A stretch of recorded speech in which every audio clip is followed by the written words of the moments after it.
there's a place in this world, and I want you to really sit with us for a moment in this world, where the normal rules of buying and selling don't apply. No currency. No receipts. No haggling over price tags. What gets traded there is something far more intimate, far more irreplaceable. We're talking about memories. We're talking about love. We're talking about the very thing that makes you, you. And according to the people who claim to know about this place, people who have looked into its shadow with their own eyes and barely made it back.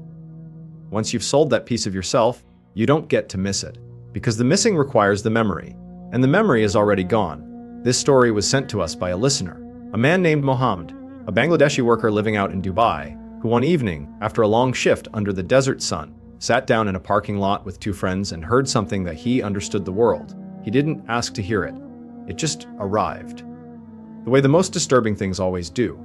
Quietly, over coffee, in the fading light of a day that had seemed completely ordinary right up until that moment. And I need you to understand, Mohammed had no reason to make this up. He's a careful man, a thoughtful man, the kind of person who listens more than he speaks. And what he heard that evening in that parking lot in the Sharjah district of Dubai came from someone who had grown up breathing the same air as these stories. Someone for whom the spirit world wasn't a metaphor or a campfire tale. It was geography. It was as real and as specific as a street address. So let me take you there. Let me take you to that parking lot first, and then, if you're willing, somewhere much further. Somewhere the clocks don't turn and the shadows have weight. The sun had already begun its slow collapse behind the Dubai skyline when Mohammed finally finished his shift. That particular kind of desert exhaustion had settled into his bones. The kind that isn't just physical, but something deeper. Something that comes from spending 12 hours in air that feels like the inside of an oven. He made his way to the familiar parking lot near the Sharjah Al Nada district. The concrete still radiating heat from the day, and he sat down. His two friends were already there. Bobby, a Nigerian man Mohammed had worked alongside for nearly 2 years, broad-shouldered and deliberate in the way he spoke, a man who had grown up surrounded by the old knowledge of his culture, the secret societies, the ritual traditions that ran like underground rivers beneath the surface of ordinary life. And Chuck, another Nigerian, younger, quicker to smile, the one who always seemed to be holding something back, some private amusement at the world's expense. The three of them sat with their plastic cups of bitter black coffee.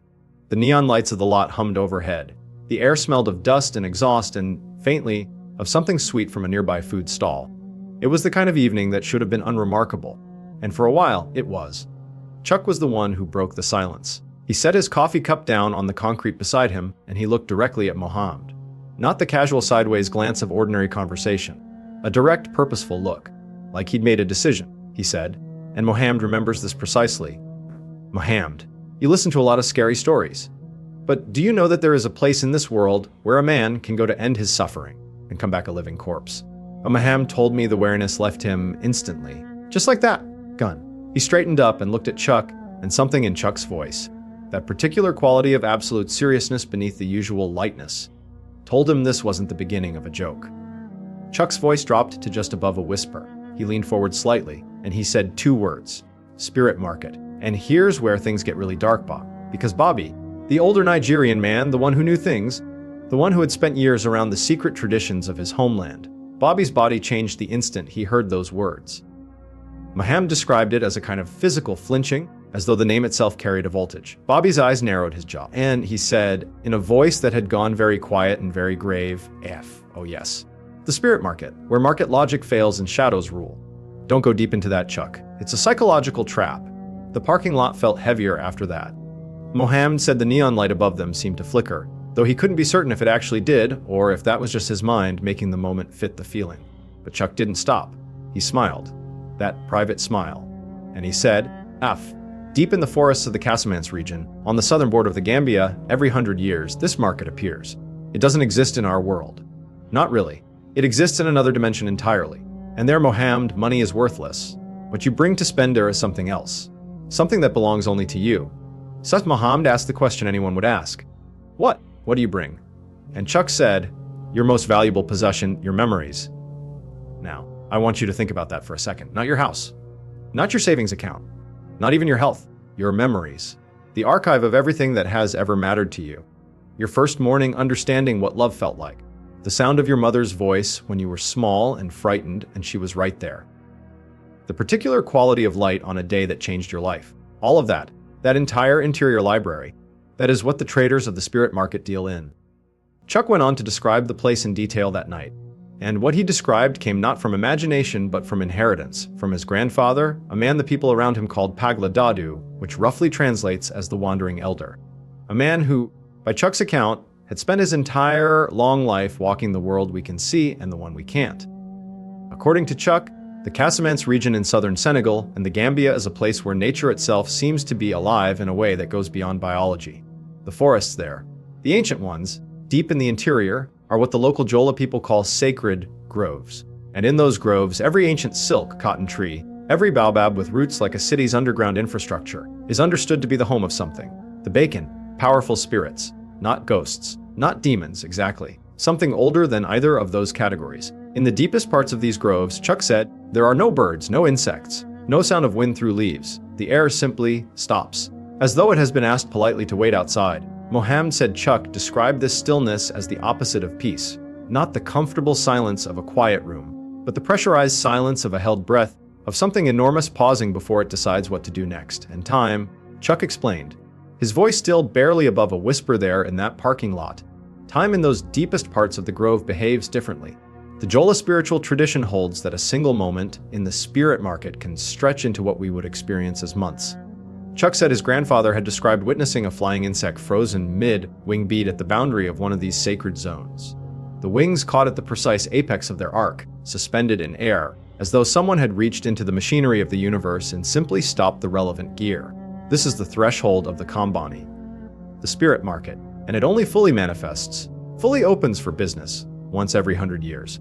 When it does, the Jola Tantric tradition holds, the market floor fills not with stalls of cloth or produce or hardware, but with something far stranger, crystallized memories, bottled longings, the compressed grief of people who came before, sealed into vessels that hum with a frequency just above the range of human comfort. And moving between these stalls, slow and purposeful and utterly silent, are the shadow traders, entities without fixed form, presences that register less as shapes and more as the zuzur absence of light.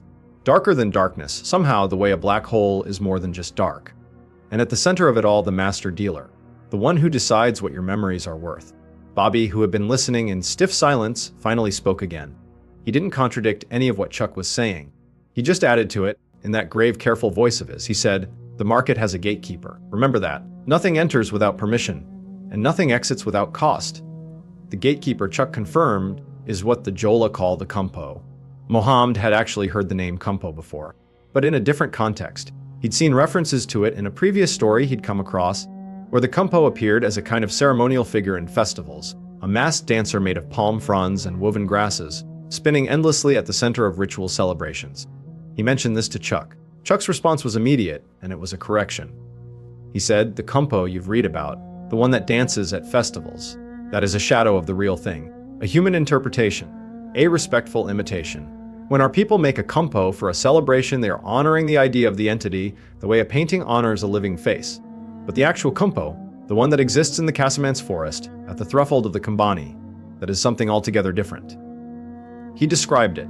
Or rather, he described what his grandfather had described to him, and what his grandfather had described before that, as a being without a stable body. Not a spirit in the conventional sense, and not a physical creature. Something between those categories. The Kumpo at its true form is the accumulated spiritual energy of the forest itself.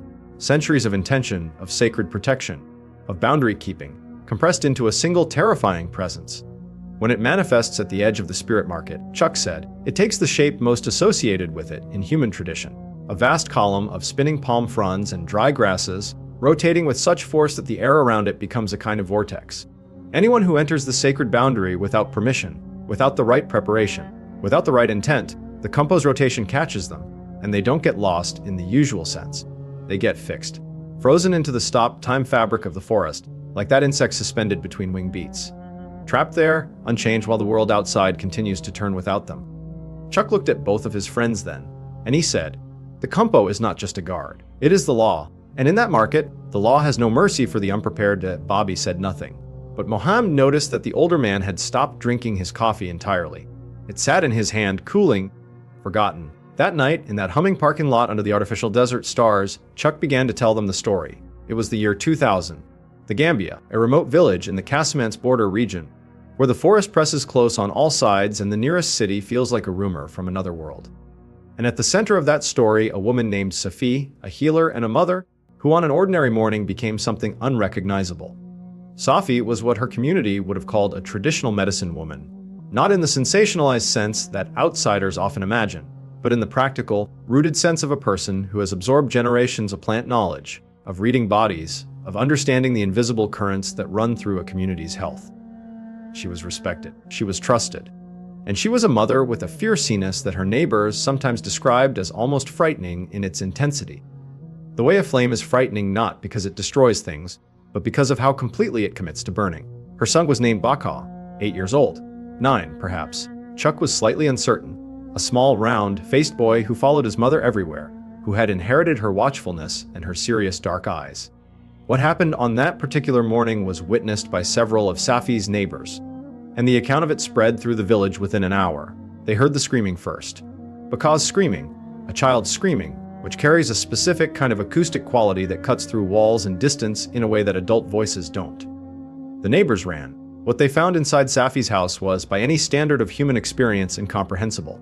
Safi was beating her son, not in the way that, tragically, parents sometimes strike children in moments of anger or frustration. This was methodical. She had bound Baka to a post with rope and was working through his body with a thick piece of wood. His limbs, his back, his sides, and her face throughout this. And this is the detail that the witnesses could not stop talking about, the detail that burrowed deepest. Her face was empty. No rage, no grief, no twisted satisfaction. Simply nothing. Her eyes, several people said independently, looked like glass. Like the eyes of something that had been placed inside a human body without being told how to operate it. When the neighbors grabbed her, tried to pull her away, she turned on them with a sound. Not quite a scream, not quite a growl. And she said very clearly, "Let me go. Let me finish with this creature. This is not my son. This is a filthy animal that has taken up residence in my house." So by the time they managed to restrain her, Bakao had several broken bones. And Safi, the woman who, by every account from every person who knew her, would have laid down her life for that child without a moment's hesitation, stood there in her restraints with no expression on her face at all, and said it again. I don't know this child. I have no child. Sir, the village convened what the Jola community calls a bantaba, a gathering beneath the great central tree, on the raised wooden platform where serious matters are decided. The community leader, the alcalo, sat at the center. Around him, the villagers pressed in close, and the atmosphere was what it always becomes when fear and grief, anger combine in a crowd dangerous. People were shouting, "Safi is a witch. Safi has drunk her own blood. Safi must burn." And I need you to understand, this was not mere hysteria. In this particular region, in this particular time, the traditional law governing accusations of witchcraft still carried genuine teeth. The community alcalo held the authority of a local government, and the tradition of burning those found guilty of witchcraft, though fading in the wider world, still persisted in some of the most isolated Jola communities. The shouting crowd was not performing outrage. They were building toward a conclusion.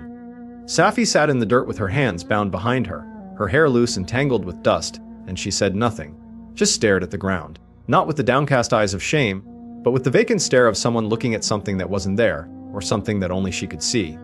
It was into this that two men walked. Pagladadu and his shadow, Laladadu, Chuck's grandfather. Pagladadu, the wandering elder, was not a large man. Chuck described him as lean and precise, with the particular physical quality of someone who had spent decades conserving energy, moving only when movement was necessary, expending nothing carelessly. He wore the loose, traditional robes of a Jola spiritual practitioner, and around his neck he carried 7 layers of protective amulets, not as decoration but as armor. His eyes, Chuck said, and here his voice took on a quality it hadn't had before, something close to reverence. His eyes were like instruments, not warm, exactly, not cold. Precise. The way a surgeon's hands are precise, or the way a navigator's eyes are precise when they're reading the stars. Beside him walked Laladadu. Taller, broader, quieter in a different way, not the quietness of a man choosing his words, but the quietness of a man whose particular form of knowledge does not require words at all. Laladadu's gift was the body, while Pagladadu moved through the world of spirits like a diplomat, negotiating, reading, interpreting.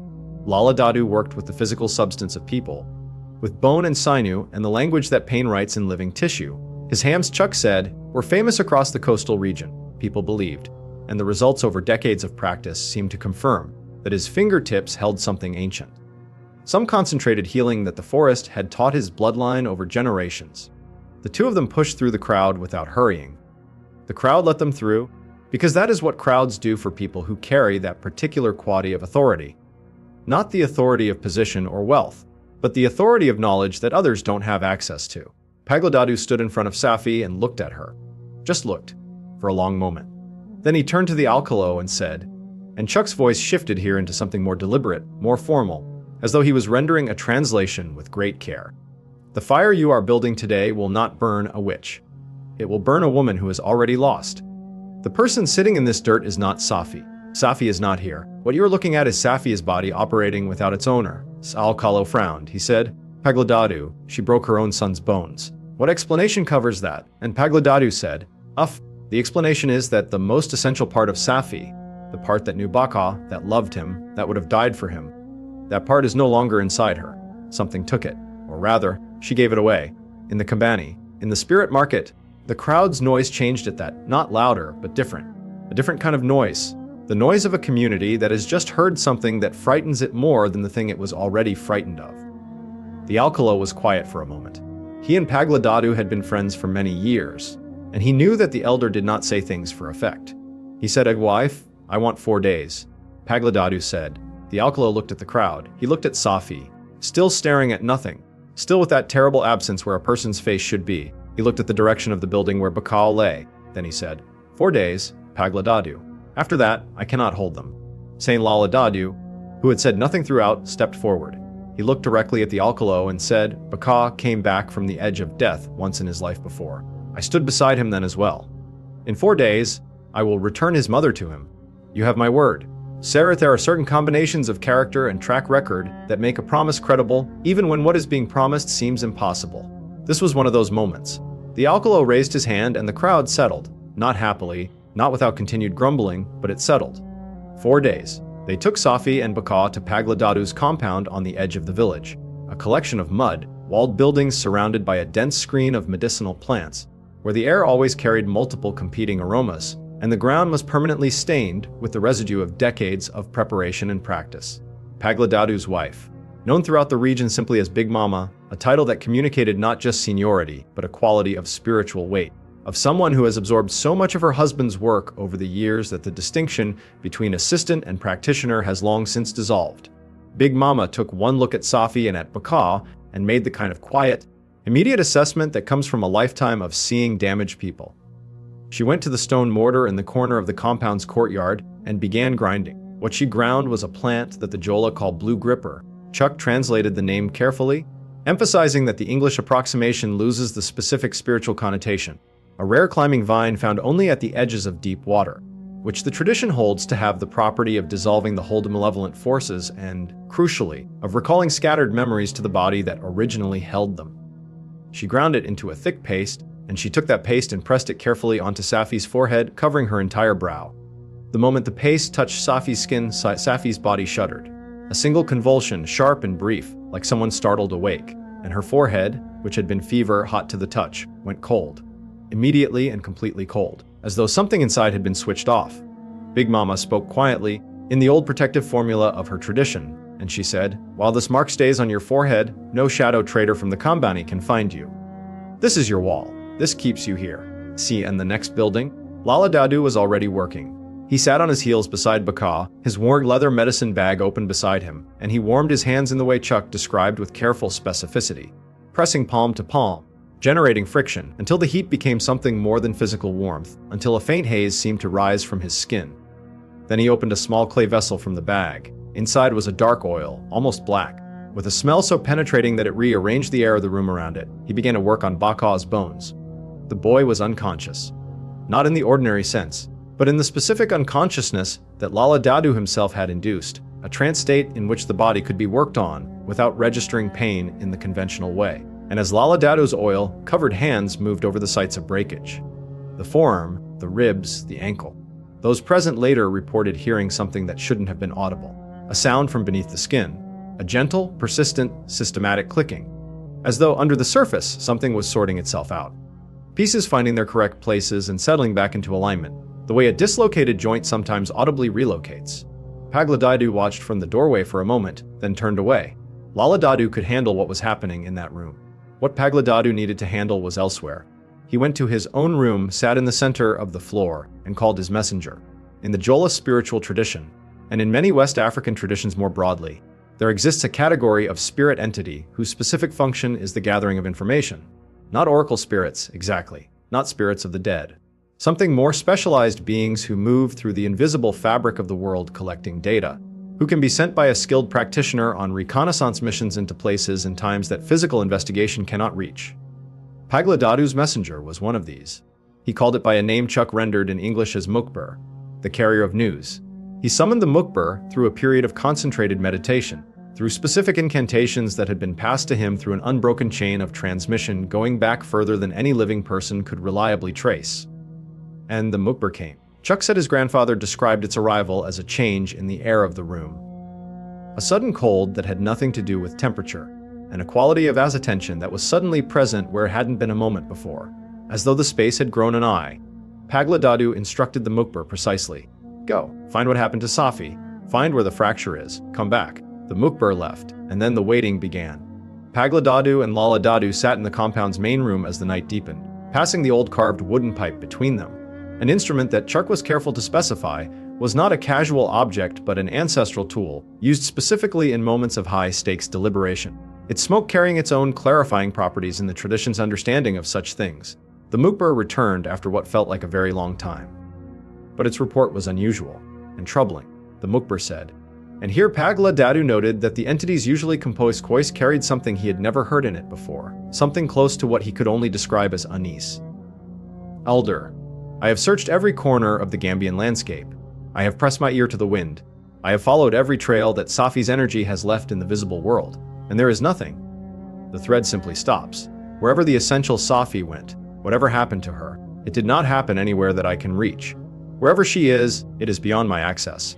But here's the thing nobody could explain, and was the thing that shifted Pagladadu's understanding of what he was dealing with. The Mukbir's failure was itself information, because the Mukbir's access was enormous. There were very few places in the spiritual landscape of that region that were off limits to it. And the list of places that were off limits corresponded almost in a single category of location. Places where the veil between human and non-human reality had been deliberately sealed. Places like the Kambani. Pagladadu set down the pipe. He looked at Laladadu and said, she went there herself. She took her soul out of her body, somehow, without the proper preparation, without the right guidance, and she walked it into the spirit market. And she made a trade she didn't understand.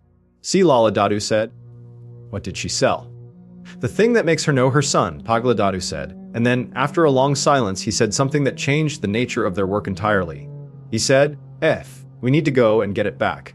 The logistics of what Pagladadu was proposing were, even by the standards of their tradition, extraordinary. What he was describing was called, Chuck offered the Jola term before providing his translation, the astral anchor method, a technique of deliberate out, of body projection in which the physical form, but remains connected to it by what the tradition describes as a luminous spiritual thread.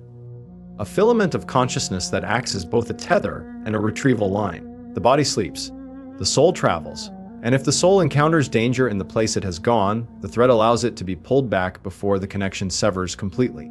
The critical danger of what they were planning was this: the Kambani was not a place that welcomed retrieval missions.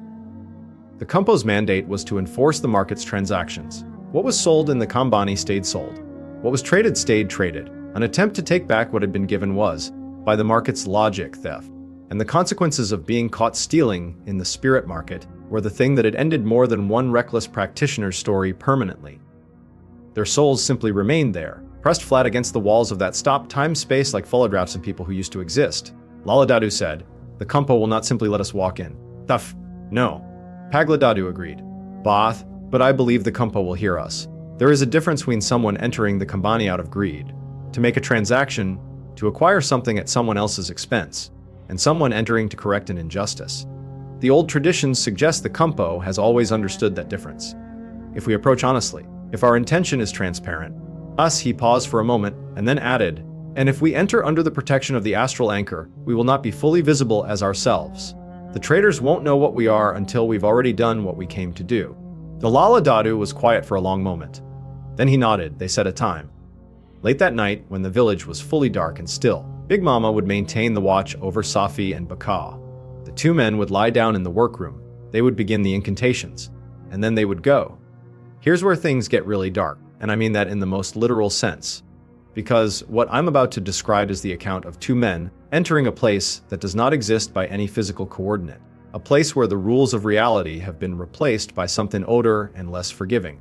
It was deep in the night when Pagladadu and Laladadu lay down on their mats in the workroom, positioned carefully side by side. Incense burned in the four corners, not for atmosphere, but as boundary markers, each stick anchoring a protective point in a spiritual geometry that the practitioner uses the way a diver uses weights to control depth. The lamp was kept very low. Big Mama sat outside the door, silent, listening. The incantations began. Chuck, relaying his grandfather's description, said that these were not prayers in the conventional religious sense, not petitions to a deity. They were something more like coordinates, a series of precisely maintained sounds, each one narrowing the gap between the practitioner's conscious mind and the level of reality where the work needed to happen. The sounds became slower, then more resonant. Then, to an outside observer, they would have appeared to stop entirely. But they hadn't stopped. They had simply descended below the audible range. In the Casamance forest, at the same moment, or what passed for the same moment, given that the relationship between the forest's time and the village's time was already beginning to stretch. Two presences arrived at the boundary, Pagladadu and Laladadu, not their bodies, their souls. Their assembled cells, detached from the physical and moving through a medium that Chuck could only describe as thicker than air and thinner than water. A substance that resisted movement in all directions equally and that carried along its currents the compressed history of everything that had ever happened in this forest. The boundary of the spirit market was visible even to a spiritual body. It was a quality of stillness, and I use the word quality deliberately, because this stillness was not merely the absence of movement. It was an active stillness, a stillness that pressed back. The air had stopped. A single moth, caught at the periphery of whatever field the market projected, hung suspended between two motions. A droplet of water that had been falling from a leaf was frozen an inch above the ground, its impact already inevitable but deferred indefinitely. And then, from the darkness inside that stillness, the Kumpo came. Chuck's voice went very quiet when he got to this part of the story. Muhammadus Bobby had set down his coffee cup and was staring at the ground. The Kumpo came the way it always comes, Chuck said, without building, without approach. It was simply not there, and then it was. A column of palm fronds and dried grasses spinning with a force that had nothing to do with wind. Spinning from some interior momentum, some urgency of its own. Rotating so fast that the individual elements ceased to be distinguishable and the whole became simply a shape. A vast cylindrical presence that displaced the air around it without touching it. The sound it made was not a sound you heard with your ears. It was a sound you felt in the structural material of whatever you were made of. And it spoke. The Kumpo spoke, not in any human language that Pagladadu or Laladadu could have named, but in something that arrived in the mind as meaning without passing through the medium of language. Arrived as direct understanding, the way pain arrives without needing to be translated. It said Alu enters without invitation. Every particle of this forest is under my watch. Do you not know that to cross this boundary without being called is to choose a permanent ending? Pagladadu held steady. He gathered everything he had. Every year of training, every moment of discipline, every prayer and incantation and act of intention that had made him who he was, and he directed it outward, not as aggression, as declaration. He said, Dove Kumpo, guardian of the Casamance, warden of the old boundary. We have not come to trade. We have not come to acquire power at another's expense. We come for a mother. For the piece of her that was separated from her in this market, separated not by wisdom or preparation, but by desperation and ignorance and the inability to protect herself from her own fear. We come to restore what was taken. If justice is your law, and we believe it is, then let us pass. So the Kumpo rotated. Slowly now, or what passed for slowly. Its spinning form moved around the two souls the way something vast around something small, methodically, without rushing, without mercy but also without cruelty. Pure evaluation. Chuck said his grandfather described what happened next as something he had never experienced before and would never forget. The Kumpo, having assessed them, did not move aside. It moved toward them. And as it moved toward them, what they experienced was a sensation of being wrapped, of the spinning fronds and grasses passing through them, or rather through the substance of their soul, selves, without damage, without harm, like being passed through a sieve that was calibrated precisely for what they were, and finding that they passed through it cleanly. When it was done, they were different. They were still themselves, but they were covered. The Kumpo had done something to their appearance, had draped them in a quality of shadow that made them, to the perception of whatever beings inhabited the Kambani, indistinguishable from the market's own creatures. They were, as Chuck described it, camouflaged, disguised as shadows among shadows.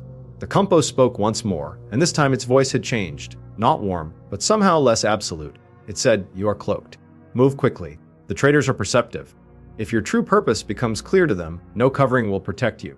And remember, anything taken from this market without a counter transaction will draw the market's full attention. Do not linger. Do not hesitate. And do not, under any circumstances, look directly at the master dealer." Then it was gone, and ahead of them, the spirit market opened. The Kambani was nothing like any market in the world of the living. And yet, Chuck said, relaying his grandfather's relaying of it, it had a terrible logic to it. A structure. The stalls were not made of wood or canvas, but of crystallized darkness. Solid shadows. If such a thing can be imagined, each one emitting a faint internal light that was more like the memory of light than light itself.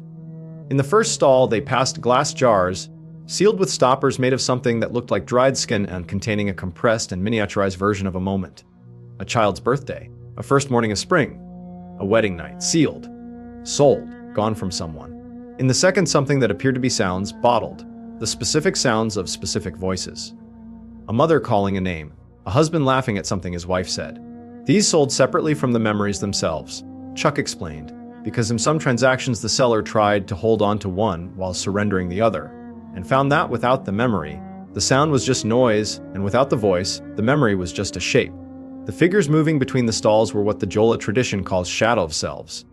Entities that exist at the margin of consciousness, that feed on the residue of what humans have lost.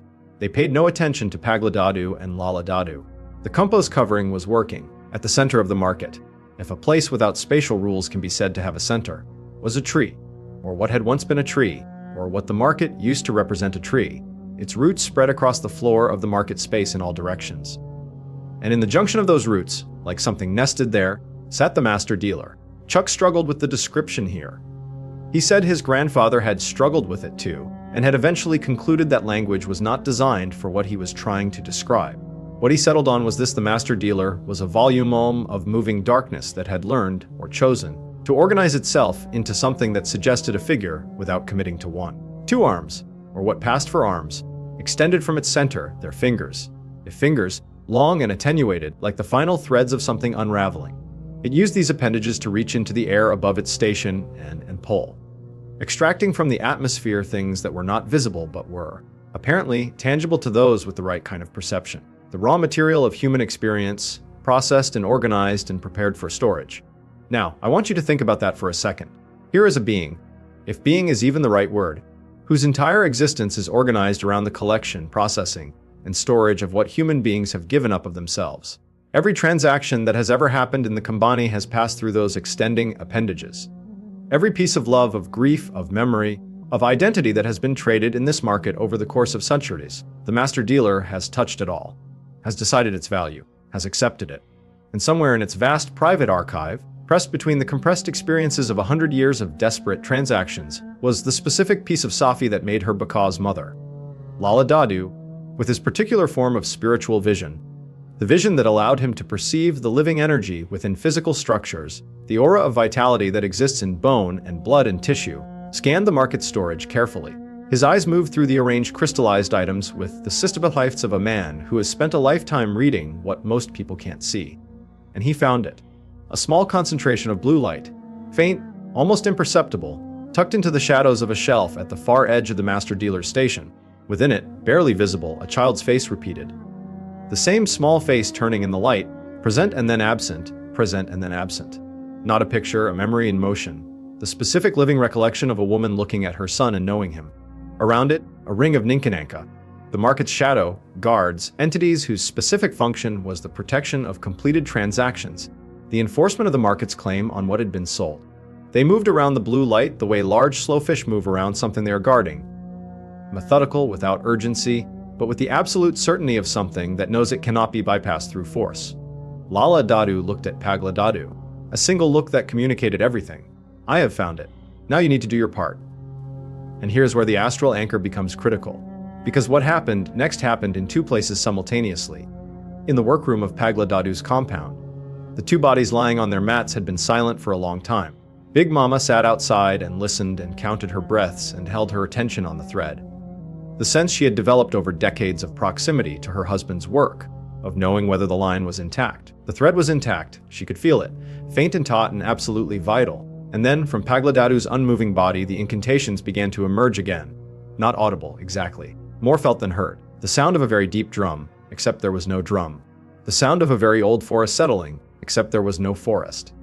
The sound of something enormous choosing to act. The vibration traveled the length of the spiritual thread at a speed there's no physical analog. Instantaneous, the way pain is instantaneous, the way the knowledge of loss is instantaneous. It arrived at Pagladadu's soul, self in the spirit market, as something between a command and a resource. An infusion of power, a sudden, intense brightness in his soul, self that the compos covering partially suppressed, but could not entirely contain. The master dealer registered it. Chuck described this moment with great specificity. His grandfather had described it the same way in the original telling, and it had been passed down with that precision. The master dealer registered the brightness in the way that darkness registers a candle entering a room. It did not yet know the source, but it turned its attention. Pagladadu used the moment of the master dealer's turning attention, used the fact that it was looking as in at him rather than as around it, as the opening for Laladadu. Laladadu moved. In the soul world, movement is intention made manifest. You go where your focus goes as immediately as thought. He was at the shelf. His soul hands reached into the ring of Ninkananka shadow guards, using the specific technique that Pagladadu's incantations had prepared for, a frequency of spiritual movement that the shadow guards' sensors were calibrated not to detect, a frequency that his decades of healing work had embedded in him so completely it was now simply part of what he was. He took the blue light. He pressed it against his soul self, absorbed it into the deepest part of his spiritual substance, and the moment it merged with him, he felt what his grandfather described as the strangest thing. Not her memory, exactly, because it wasn't his, but the weight of it. The specific gravity of a mother's recognition of her child. How much that piece of her cost to give up. How much it would cost the market to lose it. And the market knew. The master dealer's attention, which had been resting on Pagladadu's decoy brightness, snapped back. The sound that came from it was not something Chuck could describe in language that an English-speaking audience would find adequate. He said his grandfather had compared it to the sound of a wall of water approaching, compressed into a single non-directional note, not loud. Everywhere. The sound of something that has been deprived of something and is deciding what to do about it. The Ninkananka converged. Laladadu shouted, in whatever way souls shout, which is not with voice but with intention. Fra! Pagla! Go now! Now, Suck and Pagladadu, who had been doing exactly what he'd promised, providing cover, drawing attention, spending his spiritual reserves in the service and the mission, turned every remaining ounce of what he had into the act of departure. The astral anchor pulled. Both threads simultaneously at their full capacity, and across whatever distance separates the Kambani from the mud, walled workroom of a village compound in the Gambia, two souls came home. Big Mama heard them before she saw any physical sign of return. She described it later as a sound in the air, a specific quality of the air changing, of something that had been absent becoming present again, the way a room changes when someone beloved walks into it from another part of the house. Pagladadu's chest heaved. A long, shuddering intake of breath like a man surfacing from very deep water. Laladadu's followed a half-second later, his body arching a mat slightly before settling, his hands pressed flat against his chest as though protecting something.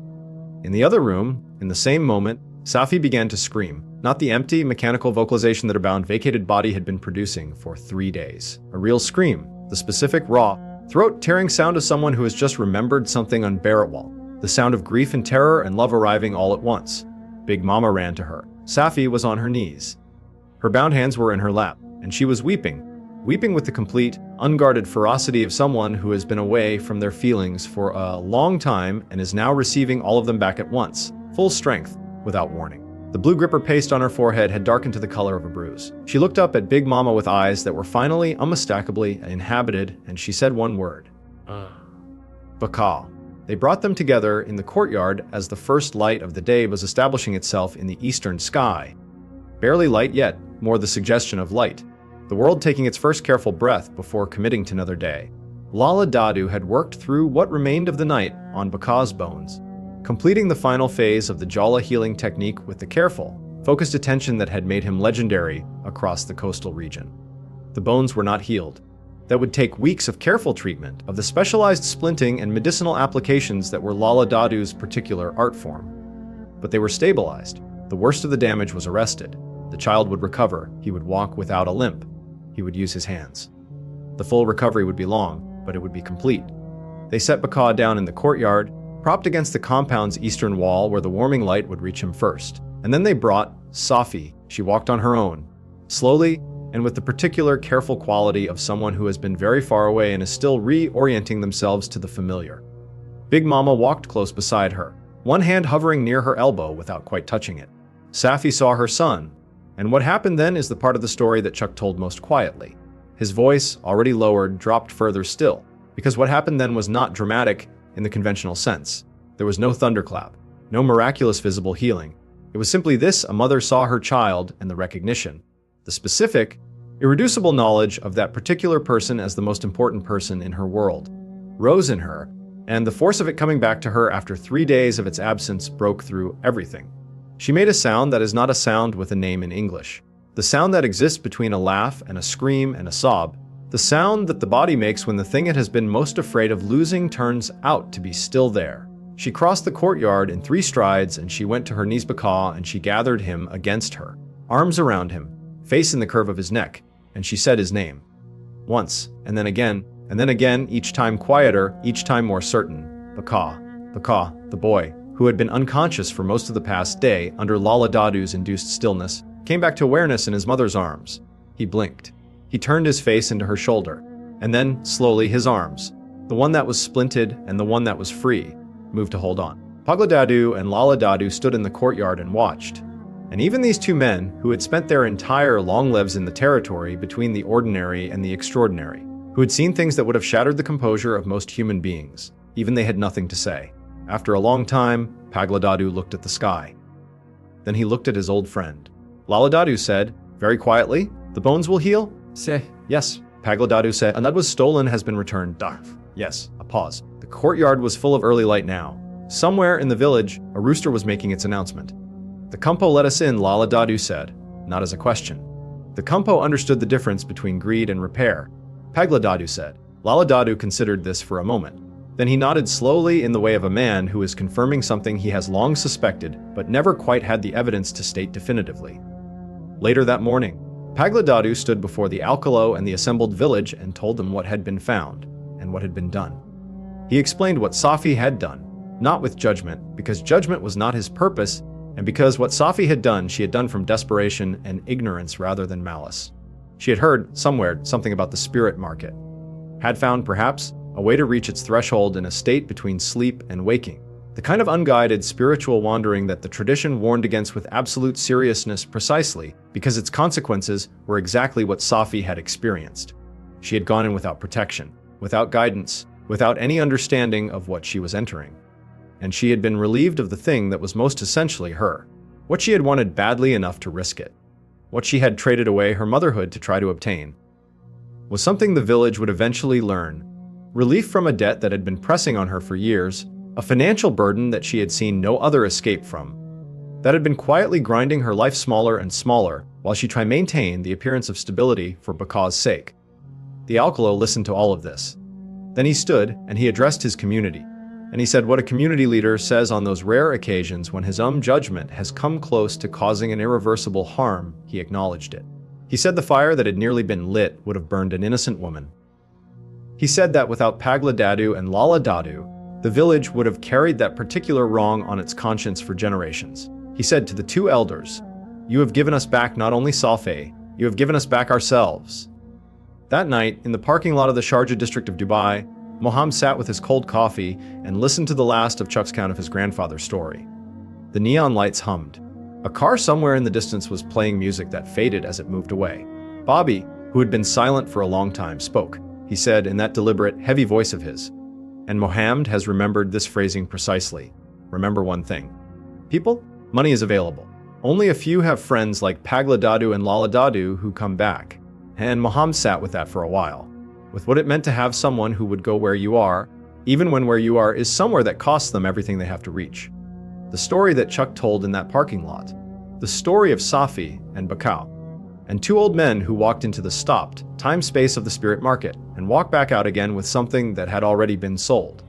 That story has been in my head ever since Mohammed sent it to us. Because of what it costs, because of what it recovers, because of what it says about the things we are capable of giving away when the weight of living becomes unbearable.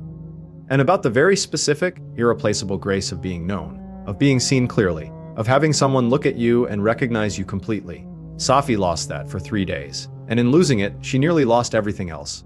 And two old men, one with his hands that could read the language of bone, and one with his soul that had walked to the edge of the unknowable and back more times than he could count. Two old men decided, without hesitation, that the cost of going to get it back was worth paying. That's the kind of story that stays with you. The kind that doesn't leave quietly. There are certain kinds of evil that don't announce themselves. They don't arrive with thunder or with obvious malice written across their face. They arrive quietly, dressed in ordinary clothes, looking very much like ambition or longing or the simple human refusal to accept limitation. And by the time you understand what to actually looking at, by the time the shape of it becomes clear, it's already too late for the people caught inside it. This next story was sent to us by a listener. He heard it from an elderly man, a man so old that the events he described feel less like history and more like mythology, except that the pond at the center of the story is still there, still full of water, still standing at the back of a property in a quiet part of what was once the southern district of a rural community. The listener asked us to withhold the specific location. He was insistent about that. And after hearing what happened there, I think his caution is entirely understandable. The story begins before the Second World War, in a time when the landowner class still held the kind of authority that has since been redistributed. Imperfectly, incompletely, but redistributed nonetheless, across the broader population. A time when the distance between a wealthy man's son and the people who worked his family's land was not merely economic but categorical. A different order of person in the eyes of those who held the power to define such things. The landlord's son at the center of this story had a name, but it has been withheld at the request of the family's descendants, who are still in the region and who carry no responsibility for what their ancestor did. So I'll simply call him the son. And the son had an obsession. It had started, as these things often do, with proximity. The son had grown up in the orbit of the region's traditional spiritual practitioners, the tantric healers, the men and women who occupied the borderland between the medical and the mystical, who treated ailments of the body and the spirit with equal seriousness, who knew which roots to boil for which fever and which incantation to recite for which affliction. He had watched these people work from the time he was small, had absorbed, without quite intending to, the understanding that the world contained more layers than the legible to ordinary attention. But what he had watched was the light side of that knowledge, the healing side. The side that was used to help, what he wanted, and this desire had been building in him for years before he did anything about it, was the other side, the dark side. The side that could be used not to restore what was broken but to compel, to force, to make the world arrange itself according to his preferences regardless of what the world, or the people in it, might prefer. In the community where he lived, there was a practitioner, older, solitary, known throughout the region for the depth and scope of his knowledge, who had, over many decades, developed an understanding of the darker forms of tantric practice that very few people possessed, and that this practitioner had made a personal decision never to use or to teach. He had seen what that knowledge did to those who wielded it. I watched it, over the course of his long life, consume people from the inside out, not metaphorically, but almost literally, as though the practice of dark magic created a slow internal erosion, wearing away at everything in the practitioner that was capable or merry human connection, until what remained was something that looked like a person from the outside, but had become, on the inside, a hollow instrument of acquisition. He had decided, many years before our story begins, that this knowledge would die with him. The son sent messengers. The practitioner declined. The son summoned the practitioner to his family's estate. The practitioner came. One did not easily refuse such a summons in that time and place, and declined again, politely but absolutely. And then the son, in whom the frustration of repeated refusal had curdled into something uglier, instructed his men to hold the practitioner down, and he poured boiling oil over the man's skin. Now, I want you to think about that for a second. Not about the horror of it, though the horror of it is real and deserves acknowledgement. Think about what it tells us about the son, about the quality of person who would respond to a refusal of knowledge, that particular act of violence. The boiling oil is not the act of someone in a rage. It is the act of someone who has made a considered decision, who has looked at another human being and concluded that their suffering is an acceptable instrument of persuasion. That is who we are dealing with for the rest of this story. Keep that in mind, because everything that follows is continuous with that choice. The practitioner, lying on the ground of the estate with burns across his body that would take months to heal and that would scar him permanently, agreed to teach, he taught. Over the following months, slowly, methodically, with the careful pacing of a man who was being coerced and who therefore had no reason to rush, he transmitted to the son the foundational knowledge of dark tantric practice. The son was, it emerged, genuinely talented. He absorbed the techniques quickly.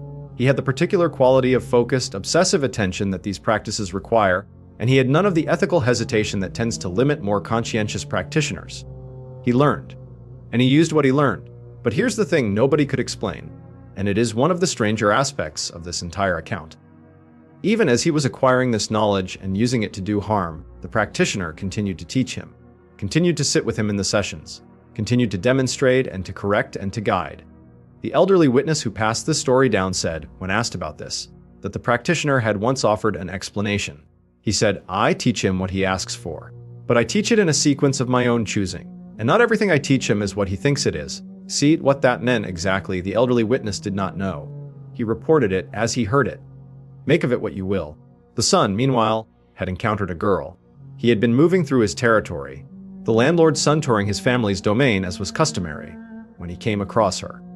She was from the potter community, the families who for generations had worked clay into the vessels that the region's households depended on, whose hands were permanently stained with the particular red, gray of the local earth, whose lives were shaped by the rhythm of the kiln and the market cycle. Not wealthy, not powerful by any social measure that the son would have recognized as mattering, but she was, by every account that has survived the telling of this story, extraordinarily beautiful. And she had, in addition to her beauty, a quality that the son was not accustomed to encountering in the people who moved through his world. She was not impressed by him. When he approached her and told her what he wanted, that she should come with him, that she should consider herself fortunate to have attracted his interest, she looked at him with the calm, clear eyes of someone who has a very precise understanding of her own worth and does not particularly require external validation of it, and she turned away. That was it. She simply turned and walked in a different direction, as though the conversation had concluded to her satisfaction. The son went home, and that night he went to the practitioner. He wanted a specific technique, a specific application of the dark knowledge he had been learning. Not a love spell, exactly. The son had too much contempt for the concept of genuine love to want that. What he wanted was compliance, submission. He wanted the girl to come to him not because she had chosen to, but because the choice had been removed from her. He wanted to break the mechanism by which she had been able to turn away. The practitioner told him what was needed. 4 black doves. Certain incantations performed over them while they were still living. Their burial, alive, in the earth between 2 graves. And then when the preparation was complete, a physical gesture, a strike across the face of the target. An open palm, hard and sudden, against the cheek. It was, the practitioner explained, a technique that worked by disrupting the target's spiritual equilibrium, by creating, through the specific combination of ritual preparation and physical shock, a temporary void in the person's own agency into which the practitioner intention could be inserted. It would not last forever, but it would last long enough. The son gathered 4 black doves. He performed the incantations as instructed. He buried the birds in the earth, between 2 graves at the edge of the community's burial ground. This last detail being one that the elderly witness particularly emphasized, the specific location between 2 graves, because the boundary space between the dead is understood in this tradition to hold a particular concentrating energy, a focal point for the kind of forces being invoked. And the next day, he went to the girl. He said what he said. He did what the practitioner had instructed. He struck her across the face with an open palm. And she, who had walked away from him with such composed certainty, looked at him and said that she would marry him. The son understood, in the way that practitioners of this kind of knowledge understand, that what he was seeing was not love. It was not even preference. It was the absence of her own judgment, temporarily replaced by something else. Her eyes were slightly unfocused. Her voice had a quality he had not heard in it before. A flatness, like a recording of someone speaking rather than the person themselves. She was saying what he had placed in the space where her own decision-making had been. He was not troubled by this. He took her to his family's estate. He told his parents that he intended to marry her. His parents, whatever their other qualities, drew a line at this. The girl was from the potter community. The social distance between their family and hers was not merely significant, but, by the customs of that time and place, essentially uncrossable. They told him no. They told the girl to leave. The son waited until his parents had retired for the evening. Then he left with the girl, simply walked out of the estate with her, and they traveled south, to a village far enough from his family's influence that his history there would be unknown, where they could establish themselves as simply 2 people beginning a life. The village they settled in was quiet and self-contained, as most villages in that part of the world were in that era. The son worked at what the account is imprecise, but several kinds of labor are mentioned, and the girl worked at what she knew. She set up a small pottery operation at the back of the property they rented, shaping and firing the clay vessels that had been her family's tradition for generations. And she was good at it. Better than good. Her work was steady and reliable, and precisely suited to what the local market needed, and within a few years the combination of her craft income and whatever the son was earning had elevated them from subsistence to something approaching genuine comfort. They accumulated savings. They acquired some animals. The life they were building, from the outside, looked like a modest but genuine success. There was one problem. The property's water supply was inadequate. The nearest reliable water source was a significant distance from the house, far enough that the daily task of water collection was a genuine burden, particularly in the dry season when the girls' pottery work required water in larger quantities than usual. The solution seemed obvious. There was a depression at the back of the property, an area of naturally compacted earth that had been hollowed out over years of clay extraction, which could, with effort, be converted into a pond. They could dig it properly, line it, allow the water table to fill it. They dug it, they shaped it carefully, they waited. After a full year, the pond was still dry, not partially dry, not low, a dry. The water table that should have seeped in, that should have gradually claimed the space prepared for it, simply didn't come. The earth sat there, hollow and expectant and empty, refusing to do what earth in that situation should naturally do. The son consulted people. He tried various practical interventions. Nothing worked. The pond remained obstinately, inexplicably dry, and one night, late at night, when the girl was asleep and the village was quiet, the son went to the far corner of the property and performed a summoning. He killed a black goat. He used its blood to draw the specific geometric configuration that the practitioner had taught him for the summoning of what the tradition calls the higher Jian. Not the common spirits that a basic practitioner might work with, but the older, more powerful entities that required a more costly and more precise invitation. The configuration had to be exact. The incantations had to be performed in the correct order. The blood had to be used while still warm. He did all of this correctly, and they came. The girl in the house woke to a smell that she could not name but that her body responded to with immediate, visceral revulsion. The way the body responds to the smell of something that is deeply, fundamentally wrong, not merely unpleasant, but wrong in some way that bypasses the rational mind entirely. She went to the window and looked out. She could see nothing in the darkness. But the smell intensified, and she felt, she later said, that the darkness itself had changed quality, that there was more of it than there should have been, that it was pressing against the house from all sides with a kind of intentionality. She went back to bed. She didn't sleep again that night. In the far corner of the property, the son was receiving his answer.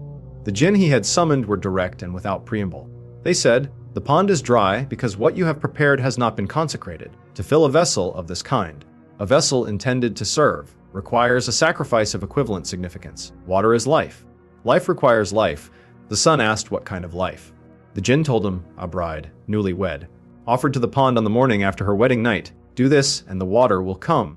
The son went to find a bride. Not for himself. He already had the girl, whose compliance with his preferences remained, through whatever residual effect of the original working or through the simple erosion of her own will that years of living with him had produced. What he needed was a bride for the pond. A young woman, recently married. Someone whose life was positioned at that particular inflection point that the tradition apparently identified as carrying the maximum spiritual potency. The morning after the wedding, when the most significant threshold of a life has just been crossed and the energy of that crossing is still present, still fresh, still radiating, he found a family. A poor one, which matters, not because poverty makes people evil, but because poverty makes people vulnerable to the particular kind of offer the son made. He went to the father and said that he wished to marry the daughter. He named a sum of money. He named one condition after the wedding: the father would not see his daughter again. The father agreed. Let me say that again clearly, because it deserves to sit in the open sea. A father agreed to a condition that specified he would never see his daughter again in exchange for money. The son was not surprised. He had anticipated this. He had chosen this family specifically because of it. The wedding happened as planned.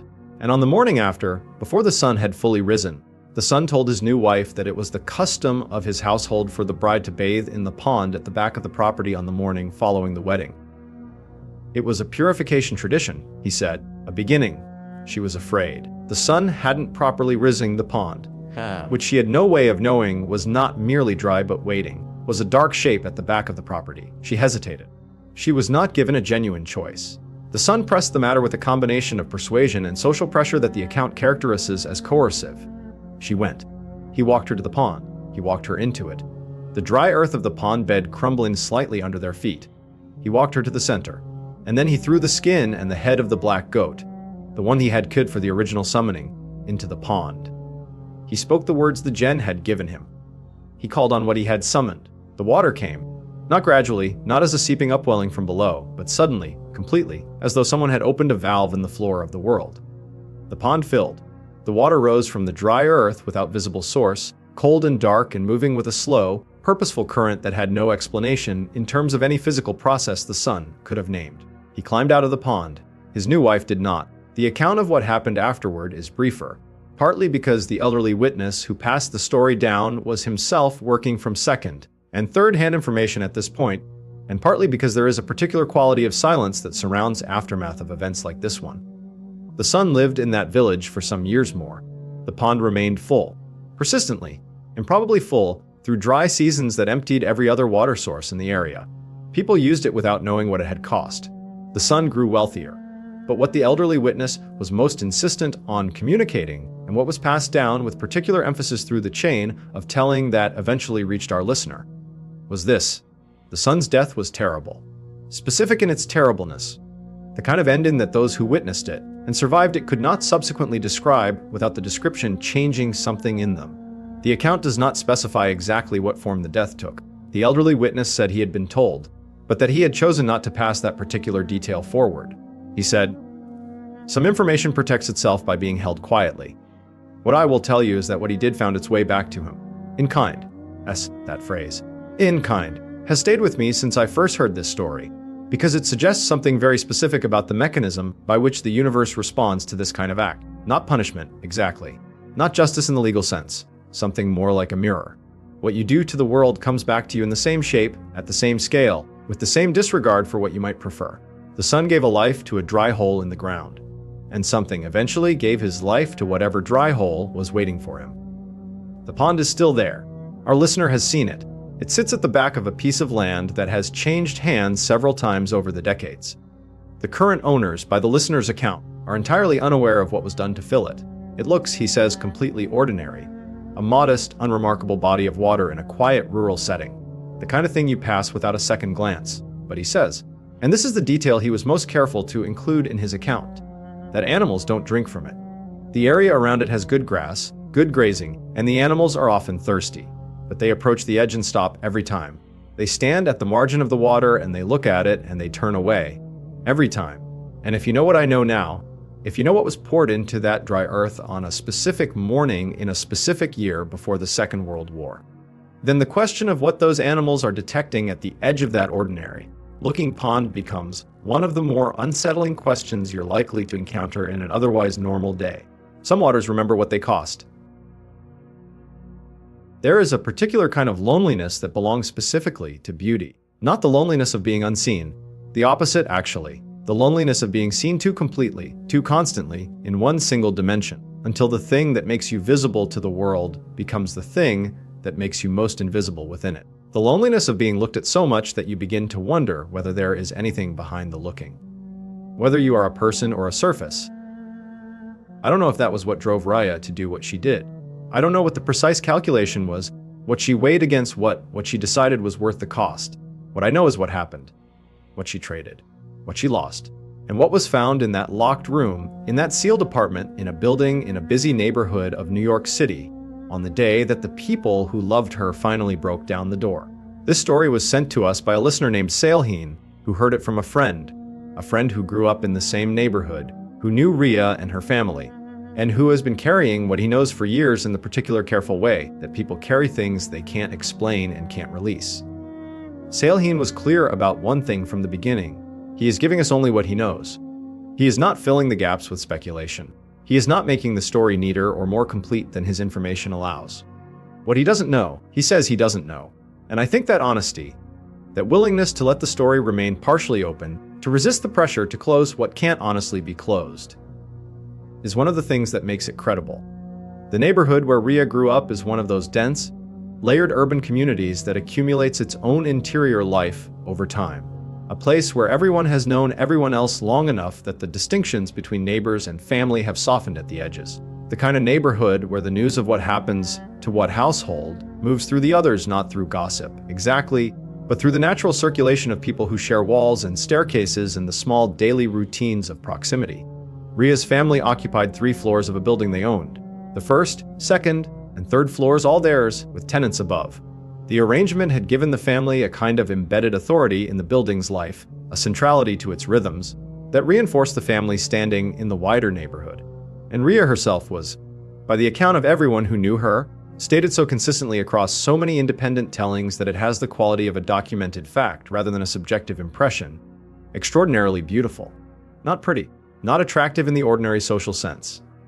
Beautiful in the way that makes people stop what they are doing, in the way that generates a slightly uncomfortable surplus of attention, in the way that the neighborhood had apparently accepted as simply one of Ria's defining characteristics, the way another person might be defined by their profession or their family name. Salehin's friends said, in the whole neighborhood there was nobody like her. People talked about it openly. It was just a fact about the place, like the church on the corner or the park by the station. Ria was there, and she was beautiful, and everyone knew it. So she was also, by every account, a person of genuine intelligence and warmth. Not merely decorative, not merely a surface. A person with opinions and humor, and the particular social grace that comes from having grown up at the center of a close community and having learned, from that experience, how to be present to other people. Which makes what happened to her more difficult, not less. Because it is easier, in some ways, to process a tragedy when it happens to someone who was already damaged, already isolated, already moving in a direction that made the ending feel inevitable. It is much harder when it happens to someone who was, by every visible measure, flourishing. And then she changed. It happened, as far as anyone could determine afterward, over a relatively short period, not overnight, but quickly enough that the change was visible, and visible in a specific, recognizable way. Not sadness.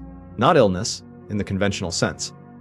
What people noticed first was a kind of withdrawal, a receding, as though Ria had stepped slightly back from her own life, still present, still moving through the routines of her days, but somehow less there than she had been, less available, less warm. And then the announcement. She told her family, without extended explanation, without apparent distress, in the calm, flat tone of someone reporting a decision that has already been fully made, that she was moving, not out of the building, just from the 3rd floor, where the family lived together, to the 2nd floor, which had been unoccupied. She said she wanted her own space.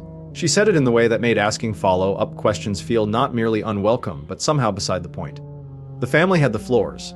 There was no practical reason to say no. They said yes, and Ria moved downstairs. What happened next unfolded gradually, or rather, it unfolded in a series of discrete steps, each one small enough to be rationalized individually, the cumulative weight of them only becoming clear in retrospect. First, she stopped allowing visits. Not dramatically, not with a confrontation. Simply, when family members came to the 2nd floor, the door didn't open. When they knocked, there was no response. When they called her phone, it rang without being answered. This was explained, to the family's satisfaction, initially, as her need for privacy, for space. Young people needed their own room to breathe. It was understood, it was respected. But then the nature of the door's non-opening began to change. Because what had started as a matter of preference, I am not available right now, I will be available later, became something more absolute. Ria's younger sister was the family member designated to bring Ria her meals 3 times a day. This arrangement was accepted, even welcomed, as a way of maintaining some thread of connection. The sister would come down, she would knock. The door would open just enough for the food to be exchanged, and then it would close again. There was no conversation. There was barely eye contact. The sister, who had grown up sharing a room with Ria, who knew her sister's face as well as she knew her own, said later that in those brief exchanges at the doorway, she found it increasingly difficult to locate the Ria she knew inside the face that was looking back at her. And then came the water. The building had a layout that was common in older New York residential construction. The kind where the ventilation grates above the apartment doors created a narrow channel of connection between the corridor and the interior, designed for airflow but functioning also as a passage for sound and for the occasional determined stream of liquid. The tenants living above Ria's floor, and this was reported by multiple residents independently, which is important, began to notice that when they returned to the building after attending their church services, they were being doused. Not always. Not randomly.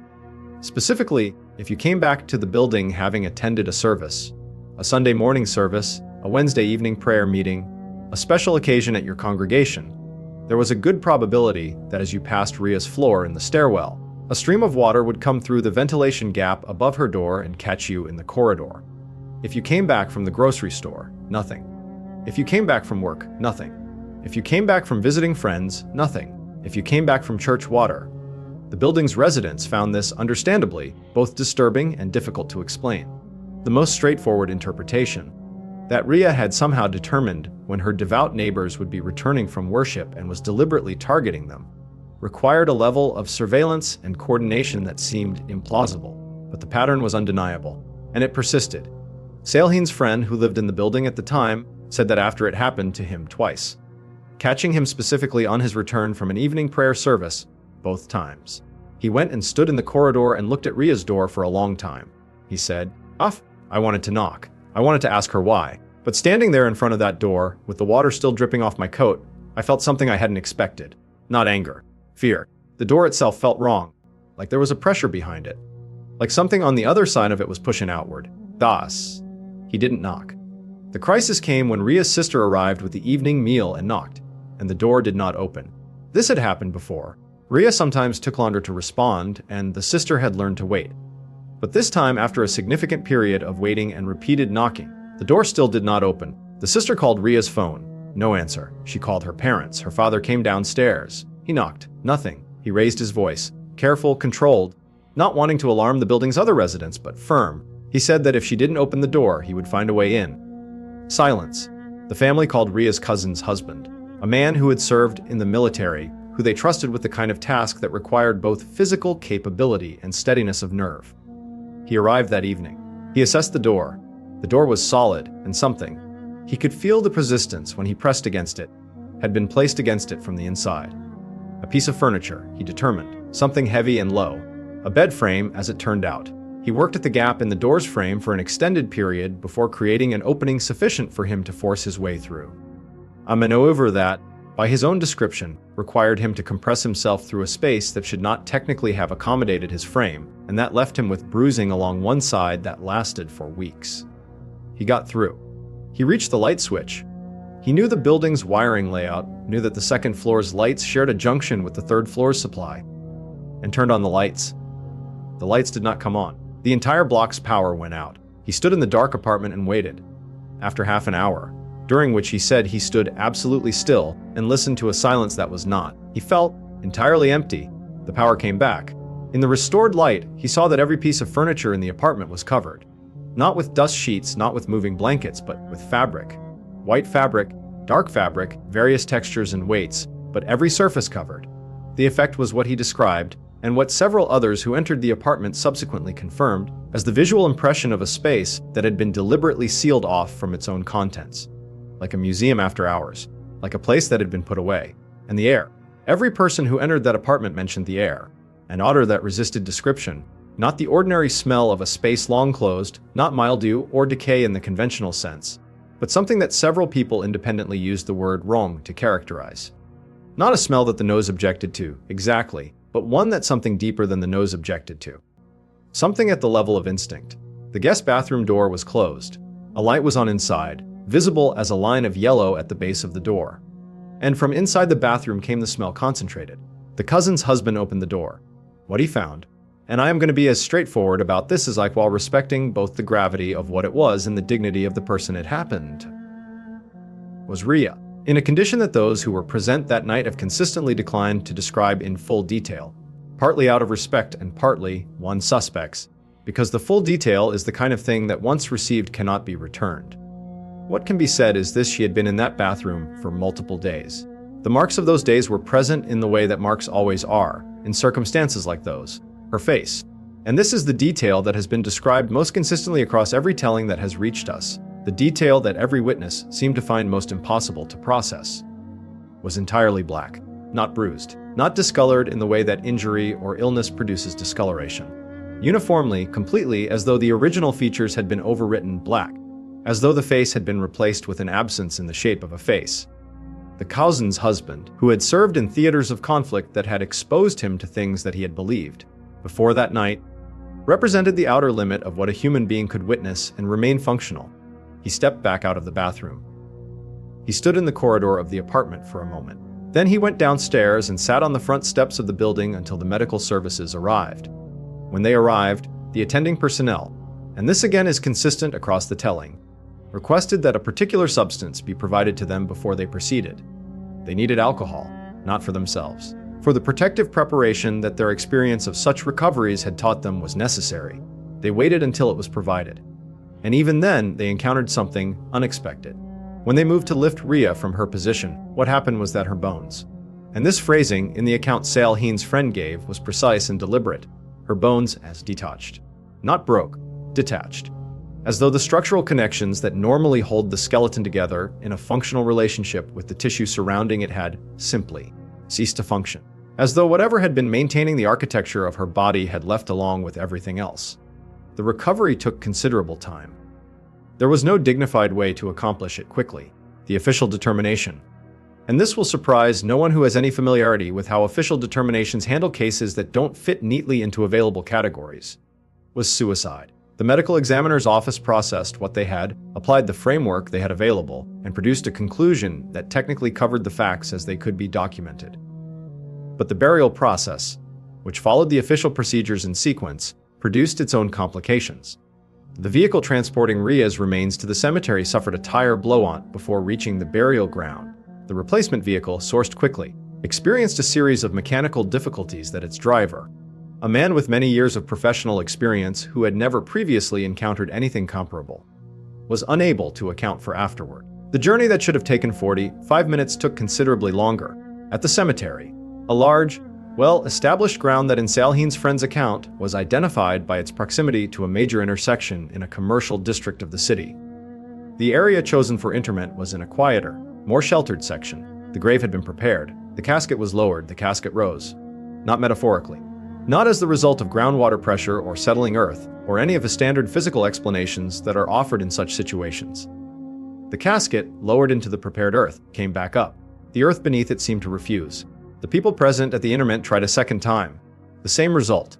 They tried a third time, and this time used additional restraint, weights, ropes, hands pressed flat against the casket's surface while another person shoveled earth over it as quickly as possible, and this time it held.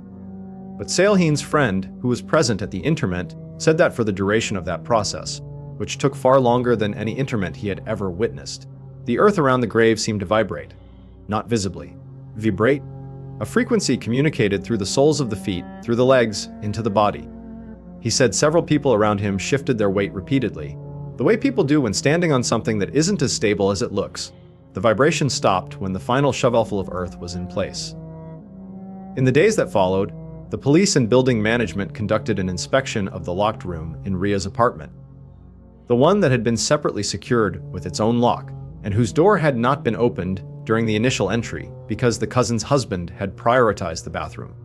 When they opened it, they found an empty room. Not empty in the sense of unfurnished, empty in the sense of stripped, no carpet if there had been one, no decoration, no personal items of any kind, the walls bare, the floor bare, the overhead light fixture in place, but its bulb removed.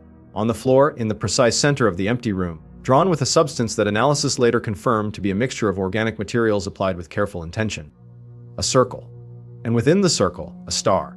The specific geometric configuration of the circle and star that Salheen's friend, when he later researched it, identified as associated with a particular form of ritual practice.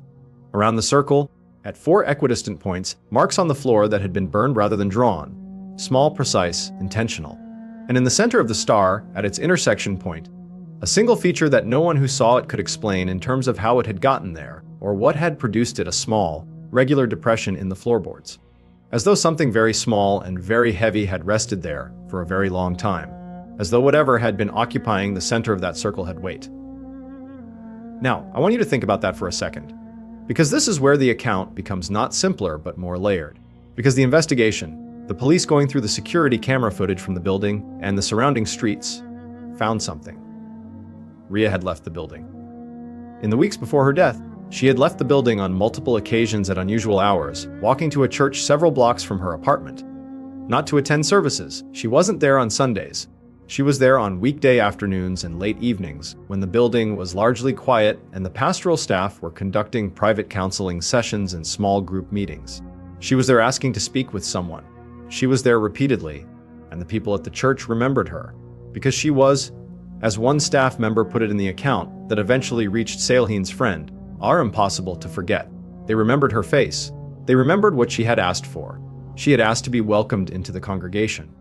She had asked for guidance on the faith she said she was seeking. She had attended several sessions of instruction. She had been received formally into membership. She had also, and this is the information that the church staff found most difficult to know what to do with, connected during those visits with several other members of the congregation. Young people, mostly. People who were at loose ends, who were drawn to her presence, who found her, as people had always found her, compelling, magnetic, impossible to look away from. Those people, by the time the investigation began, were not reachable. Not all of them, but enough that their absence was noted. 3, possibly 4 individuals who had been in contact with Rhea in her final weeks and who had, in the days surrounding her death, simply stopped responding to messages, stopped appearing at the places they normally appeared, stopped being findable in the ordinary ways that people in a connected urban community are findable. The church staff, when asked about this, said that the individuals in question had come to them independently after their contact with Rhea, had said things that the staff had not known how to categorize, and had then not returned. One of them had said, before disappearing from contact F, "She showed me something. I don't know how to undo knowing it." S. What Rhea wanted, what she had asked for in the sealed room with the circle and the star on the floor, what she had traded for in whatever private transaction she had conducted with whatever she had invited into that space, appears to have been an amplification of what she already had. More beauty, a perfection of the thing that had always defined her in the eyes of the world, taken to whatever the next level of that is. And whatever she dealt with had apparently provided it. The people who had known her said that in the final weeks. In the brief glimpses they had managed of her face in that doorway exchange during the meal deliveries, she had seemed different, more intense, more precise, as though whatever she had been before had been sharpened, refined, made more concentrated. But the price of that amplification, the thing that was demanded in exchange for what she had received, she had been unable to provide. What it was exactly has not survived the telling. Saleheen's friend says that the people who knew, who were in contact with whatever she contacted, have either disappeared or declined to speak. He says that what he knows is limited to what he was able to piece together from the external evidence the church visits, the locked room, the configuration on the floor, the condition of what was found in the bathroom, and the faces of the people who came back from that apartment and never spoke about it in full sentences again. What I can tell you is what the tradition, the broad, cross-cultural tradition that covers every version of this kind of story that has ever been told. What it consistently says about this kind of arrangement, about the terms, about what happens when the terms cannot be met. It says the entity collects, and it says the method of collection reflects, with precise and terrible accuracy, the nature of what was sought. Rhea wanted to be more beautiful. She wanted the thing that made her visible to the world to be more visible still, more complete, more undeniable. And whatever she dealt with in that locked room, with that configuration on the floor, collected from her in the end the most complete and undeniable version of what she had sought, took it to its conclusion. Took the face, the thing she had valued, the thing she had traded for, and made it, in its final state, into something nobody could look at and see anything recognizable at all. It took her face and made it into an absence, into a darkness in the shape of a face, into a mirror with nothing behind it. Saleheen's friend has lived in a different neighborhood for many years now. He doesn't go back to the old building. He's been asked, occasionally by people who find out he grew up there, whether he knows anything about Rhea. Her name has circulated in certain circles, the story having the quality of a local legend in the neighborhood, something that gets passed down in fragments without anyone having the full picture. He says he knows some of it. He says he shares what he can. He says there are parts he doesn't share, not because he is protecting anyone's privacy. Rhea is beyond the reach of privacy concerns now, but because there are parts of what he knows that have the quality of a weight. That become, once passed to someone else, their weight to carry. And he has decided, after considerable reflection, that he does not have the right to do that without warning. Consider yourself warned. The building is still there. The neighborhood is still there. The church is still there and has a new congregation now and new pastoral staff who know nothing of what happened in those weeks before Rhea's death. And somewhere in the city, possibly, are the 3 or 4 people who spent time with her in her final weeks, who heard what she told them, who saw what she showed them, who then disappeared from the places they used to be, living, perhaps, with whatever version of her knowledge they absorbed, or carrying whatever version of her cost they inadvertently agreed to share. And here's the thing nobody could explain, The one detail that Saleheen's friend says he has never been able to fit into any framework. The detail that stays with him most persistently. The church that Rhea joined, and then departed from, and then apparently used for a purpose different from anything the congregation would have recognized as worship. That church has a bell. An old one, installed when the building was first constructed, that rings on the hour. In the weeks before Rhea's death, the bell stopped ringing on time. It rang at irregular intervals. Late at night, early in the morning, at hours when no service was scheduled and no one was in the building to operate it. The bell has since returned to its normal schedule. But the pastor who was in charge of the church during that period, a man who had served that congregation for over 20 years, who had seen grief and crisis and human darkness in all its ordinary forms, resigned his position 6 months after Rhea's death. He moved out of the city. He has not returned. He left behind a note for his successor. His successor has never disclosed what it said. But he did say, in a conversation with a member of the congregation some years later, that the note was very short and that it contained only 2 sentences. The first sentence, he said, was a piece of practical administrative guidance about the building's maintenance. The second sentence was a warning. He wouldn't say what the warning was, only that it was specific, only that it named something, only that he had, after reading it, taken it seriously. Most of the time, when something goes wrong in the dark, there is a moment beforehand, a warning that arrives just slightly too late to be useful, a change in the quality of the silence, a shift in the air, something that the body registers before the mind catches up.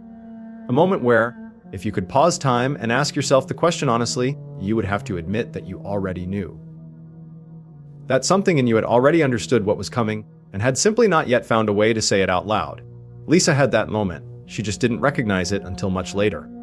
This story was sent to us by a listener named Saifat, who heard it directly from a woman named Lisa, a colleague, a friend, someone he trusted, who wanted it told but couldn't bring herself to tell it in her own voice. Who said, when she handed it over to him, "Tell it the way it happened. Don't make it neater than it was, is the truth of it. So that's what we'll do." It was December, the mountain region of the Pacific Northwest, where the forests press against the roads with a particular intimacy. The kind of intimacy that feels friendly in daylight and becomes something else entirely after dark. Lisa had been working at a research facility for several months at this point, a relatively new hire, the kind of organized and self-sufficient person who tends to make a strong early impression in small professional communities. The facility was deep in the forest, not isolated in the dramatic sense, but far enough from the nearest town that the journey between the two had its own character, its own rhythm, its own set of demands. She had refused the company accommodation. This is important, not as a moral judgment, but as a fact of her situation. The facility offered dormitory-style housing on the premises for staff who wanted it. Lisa declined. She had an apartment in the nearest town, modest and sufficient, and she preferred to make the drive each day rather than live permanently in the green and pressurized world of the facility compound. She had her own space. She valued it. She drove the mountain road twice a day, and she had done so enough times that she knew its particular features. Where it narrowed, where the gravel was loose, where the drainage made the surface uncertain after rain. On this particular December evening, she finished her shift later than usual. The sky had gone dark before she left the building. Her colleagues, Carson, who had extra paperwork to finish, Raman, the senior researcher, who had his own reasons for staying, Hosen, the younger one who always seemed to be between things, and Sunny, the one who worried, had all offered, in various ways, to let her stay. Sunny had been the most direct. "Don't go now. The fog is thickening. The road isn't good in this." Lisa had smiled, said her goodbyes, buckled her helmet, and wheeled her scooter out through the facility's gate. The gatekeeper, an older man who had been at the facility for longer than anyone else, long enough that his relationship to the place had taken on a quality of organic belonging, watched her go with an expression that she described, in retrospect, as worry dressed up as neutrality. He said, as she passed, "Careful out there tonight, miss. The sky has something in it." She didn't ask what he meant. She should have. The mountain road at night has a specific visual quality that is both beautiful and disorientating. The headlight of a single scooter creates a moving bubble of visibility, perhaps 30 feet in every direction. And beyond that bubble, the forest and the darkness and the fog are a continuous, undifferentiated wall. You exist in the light. Everything else exists in the dark. And the dark is not empty. Lisa had been riding for perhaps 15 minutes when the silence changed. Not the silence of the road. There is always engine noise, always the movement of air. But the surrounding silence. The background presence of a forest at night. The distant sounds of wildlife. The wind through the canopy, the small persistent voices of the living world, all of it simply stopped. between one moment and the next, as though the forest had decided to hold its breath. She noticed it consciously, but did not slow down. She told herself it was nothing. She told herself the cold was affecting her perception. She told herself the words that sensible, self-sufficient people tell themselves when the less rational parts of their nervous system begin sending signals that the rational parts have not yet approved. Her scooter's headlight found the road ahead. The road curved. The fog moved. And then, from behind her, from the seat of the scooter directly behind her own, came a sound, a settling. The specific sound and sensation of weight being added to a surface. The particular shift in the scooter's balance that happens when a second person sits down. She felt it through the handlebars, through the seat, through the geometry of the whole machine. Wait. Behind her, where there was no one, she looked in her mirror. Fog. Nothing else. She gripped the handlebars and accelerated slightly and told herself again the words she had available. But her hands were damp inside her gloves now, and her kneecaps had gone strange, loose, somehow unreliable, the joints momentarily forgetting their function. And then, an inch from her left ear, so close that she felt the warmth of it before she heard it, something whispered. She heard the sound clearly. She did not understand the words, could not have named the language, could not have transcribed the sounds into any alphabet she knew. But the sound itself was unmistakable in its intention. Something had leaned in to speak to her. Something that was, by every physical indication, sitting directly behind her on a scooter that she had been riding alone. Lisa's reaction was not a decision. Her hand twisted the throttle without her consciously instructing it. The scooter surged, and the road, which in that section runs over a drainage hump, an abrupt rise of perhaps 18 inches, met her at exactly the wrong moment. The scooter's front wheel caught the edge of the hump wrong. The balance broke. Lisa went off the road. She came to rest in the undergrowth at the road's edge. The scooter had gone further into the ditch, its engine stalled and its headlight dark. She lay for a moment in a tangle of wet ferns and gravel, taking inventory, the specific, practical inventory of someone who has had their body suddenly redistributed across a landscape and needs to know what still works. Her hands were scraped. Her knee was torn. She could feel the specific warmth of blood through the fabric of her trousers. One shoulder complained when she moved it. Nothing appeared to be broken. She was functional. She pushed herself upright. The darkness around her was absolute. Not merely the absence of her scooter's headlight, but something more total than that, the darkness of a forest at night with heavy cloud cover and fog, the kind of darkness that makes you aware that human beings are not naturally equipped for it. She reached for her phone. Her hand found the pocket empty. The phone had scattered somewhere in the fall, somewhere in the undergrowth around her, invisible in the dark. She stood in the road. She breathed. She talked herself through it, step by step, in the way that competent people talk themselves through unexpected situations. You are unhurt. The road is here. You know which direction leads back to the facility and which leads to town. You are going to be fine. And then she smelled something. It is difficult. And every person who has subsequently tried to describe this smell in this story and in others like it has arrived at this same difficulty. To communicate accurately what this particular olfactory experience is, it is not a smell that references anything in ordinary sensory memory. It is not decay, not chemicals, not anything biological in the usual sense. The closest approximation that Lisa eventually settled on, after trying many others, was this: I've. It was like the smell of something that knows it isn't supposed to be here, thus a wrongness distilled into a scent, present without being locatable, surrounding rather than sourced, and it was close. Much closer than the road's edge where she had landed, much closer than the ditch where her scooter had come to rest. She turned around. The abandoned cemetery was perhaps 20 feet behind her. She hadn't registered it when she fell, had been too focused on the immediate physical reality of impact and recovery. But there it was, visible even in the dark, just barely old headstones listing at various angles, a low fence of corroded iron, a gate hanging open on a single hinge. An old burial ground associated, she had heard in passing, from colleagues, with the laborers who had worked the Mounks logging operations a century before. Long unattended. Long untended. She looked at it for a moment, and then she turned back to her scooter and began the work of hauling it upright. But here's where things get really dark, because as she bent over the scooter, working at its weight, trying to get her leverage right, the smell intensified, suddenly, dramatically, not building gradually but jumping, present at one level and then, between one breath and the next, overwhelming. And from the direction of the cemetery, there came a sound, a rhythmic sound, a systematic sound.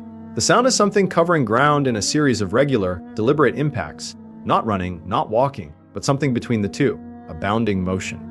Approaching. Lisa turned. She saw it. And I want to be careful here, not to sensationalize, not to reach for language that makes this more cinematic than it was, because what Lisa described was already sufficiently disturbing without embellishment. What she saw, moving through the darkness and the fog along the narrow strip of visibility that the ambient light of a cloud covered night allowed, was a figure. White, wrapped in white, the white of old, weathered cloth, the white of something that has been in the earth for a long time and has taken on the particular character of that tenure. Moving in a series of vertical leaps, covering the ground between the cemetery gate and the road in a series of connected, purposeful bounds. It had no face. The white cloth covered the head as completely as it covered the body, and where a face should have been there was simply more cloth. Flat, undifferentiated, unmolded by any feature beneath it. A blank where a person's identity should have been. Lisa did not scream. She wanted to. Her body prepared to. She felt the mechanism engage, the intake of breath, the opening of the throat, and then something more fundamental overrode it. The part of the nervous system that is older than language, older than social behavior, the part that makes the calculation in terms of pure survival as making noise costs energy. Moving costs energy. Spend it on moving. As she grabbed the scooter, she ran with it. Not on it, not yet. Just ran alongside it, pushing it as a kind of shield and an anchor simultaneously, feeling the wet gravel through the soles of her boots, feeling the burning in her torn knee, not caring, not stopping. She ran until the cemetery was behind her and the road curved, and she found, 50 yards further on, the rusted shelter of a bus stop. An old one, its tin roof orange with age, its concrete floor cracked. She pushed the scooter under the shelter and she stood there and she breathed. She looked back. The road was dark. The fog moved slowly, indifferently, over everything. There was nothing moving in it. She tried the scooter, kick after kick. The engine refused. She tried her pockets again. No phone. She stood in the shelter and she accepted her situation with the particular clarity that extreme adrenaline sometimes produces. A cold, uncluttered understanding of exactly what the problem is and exactly what the available resources are. And then down the road a headlight appeared. It came slowly. Too slowly for a vehicle in a hurry, but steadily. The pace of someone who knew the road and was not alarmed by it. A scooter. And on it, a man. Old. The age difficult to determine precisely in the darkness, but clearly old. The age of a person who has been in the world long enough that it has settled into him, has become a quality of his presence rather than just his appearance. He wore a plain gray shirt and a simple checked cloth around his waist. He looked in the flat way that certain people look at everything, ordinary. He stopped his scooter in front of the shelter without appearing to be surprised to find her there. He said, in a voice that was much quieter and gentler than she had been expecting from anyone. "What's the matter? Miss, your scooter broken down." Lisa, who had not spoken be their pewing in what felt like a very long time, heard the ordinariness of his question and felt something in her chest unlock. She said yes. She said her scooter wouldn't start. She said she had come off the road. He got off his own scooter. He walked to hers without hurry. He looked at it for a moment in the specific way of someone who lifetime around engines and can read them the way other people read text. He gave it a single kick. The engine started. Lisa stared at it. She had been kicking that engine for long enough that her foot ached. He had kicked it once. He said, "Bois, come on then. I'll ride in front of you to the main road." So she followed him. And for the 10 minutes that it took to reach the main road junction, the point where the mountain road meets the broader highway that connects the facilities region to the town, she felt, for the first time since before the fall, that she was going to be all right. His taillights were there ahead of her. There was something in his presence, in the simple practical fact of another person sharing the road, that the darkness couldn't quite press against in the same way it had pressed against her alone. At the junction, he raised a hand. She waved back. He turned and rode in the other direction. Back toward the mountain, back toward the dark. She did not look back again. She rode to her apartment and she sat at her kitchen table until her hands stopped shaking. She told her mother that night. She told her everything: the fall, the smell, the white figure from the cemetery, the old man who had started her engine with a single kick. Her mother listened without interrupting. When Lisa had finished, her mother went to the cabinet where she kept a small collection of objects that had accumulated over the years, a significance within their family's particular spiritual tradition. Things brought back from journeys, things gifted by people who understood their meaning, things kept not for sentiment but for purpose. She took out a small cloth pouch and tied it around Lisa's wrist. She said, "Don't go back to that road. If you must go back, do not stop. Do not slow down near the old ground. And whatever happens, if someone calls to you from outside in the night, do not open the door." Lisa had a fever by morning. Her whole body ached in the deep, systemic way of someone whose system has been under extreme stress. She stayed in bed. She called the facility to say she wouldn't be in. At mid-morning, Sonny called her. Sonny was speaking quickly. That specific quality of someone trying to compress a complex and disturbing situation into the smallest possible number of sentences. He said, "Where are you? You need to know what happened. Carson has lost his mind." Carson, the colleague who had stayed late with extra paperwork, who had been at his workstation when Lisa left, had apparently, at some point in the middle of the previous night, walked away from his desk, descended to the facility's basement level where the heavy equipment was stored, and had stood in the middle of that equipment bay in the dark and begun to laugh. Not the laughter of amusement. The laughter that has exited the category of laughter and become something else. Something that the people who heard it through the facility's walls said they recognized without being able to explain how, as wrong, as not belonging to the person it was coming from. When the night staff went to investigate, they found Carson on the floor of the equipment bay. His eyes had inverted, both corneas rolled back, only the white visible. He was producing foam. He recognized no one. When they tried to move him, he moved back. Not with the resistance of a person pushing against people, but with the movement of a person who has been replaced by something that has not yet mastered the mechanism it's operating. Jerky, imprecise, wrong. It took 4 people to hold him down. They got him to a room and they tied him, not cruelly, but firmly, with the specific restraint of people who have run out of alternatives. And they sat with him through the remainder of the night. In the morning, his face had changed. The features were recognizably Carson's, but the expression they composed was not. Lisa described it, when she heard the account from Sonny, as the expression of a face that had forgotten what face expressions are for, as though the muscles were present and functional but the instruction had been lost. Lisa dressed. She took a cab to the facility. She found Carson in a side room, still restrained. 4 of the facility's staff were with him. The room smelled of something that was not the ordinary smell of a person. Not sweat, not fear exactly, though fear was there too. But underneath those, the same smell.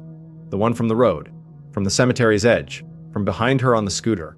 She recognized it before she reached the door. She stopped in the corridor and stood there for a moment, one hand on the wall, adjusting to the knowledge of what the smell meant.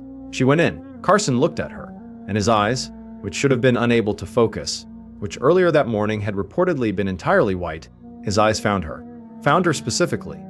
Tracked from the doorway to where she was standing with a precision that suggested the thing currently behind them was, whatever else it might be, paying close attention. Carson's voice, which was not Carson's voice, or rather was Carson's, operated by something that had not yet fully learned its register.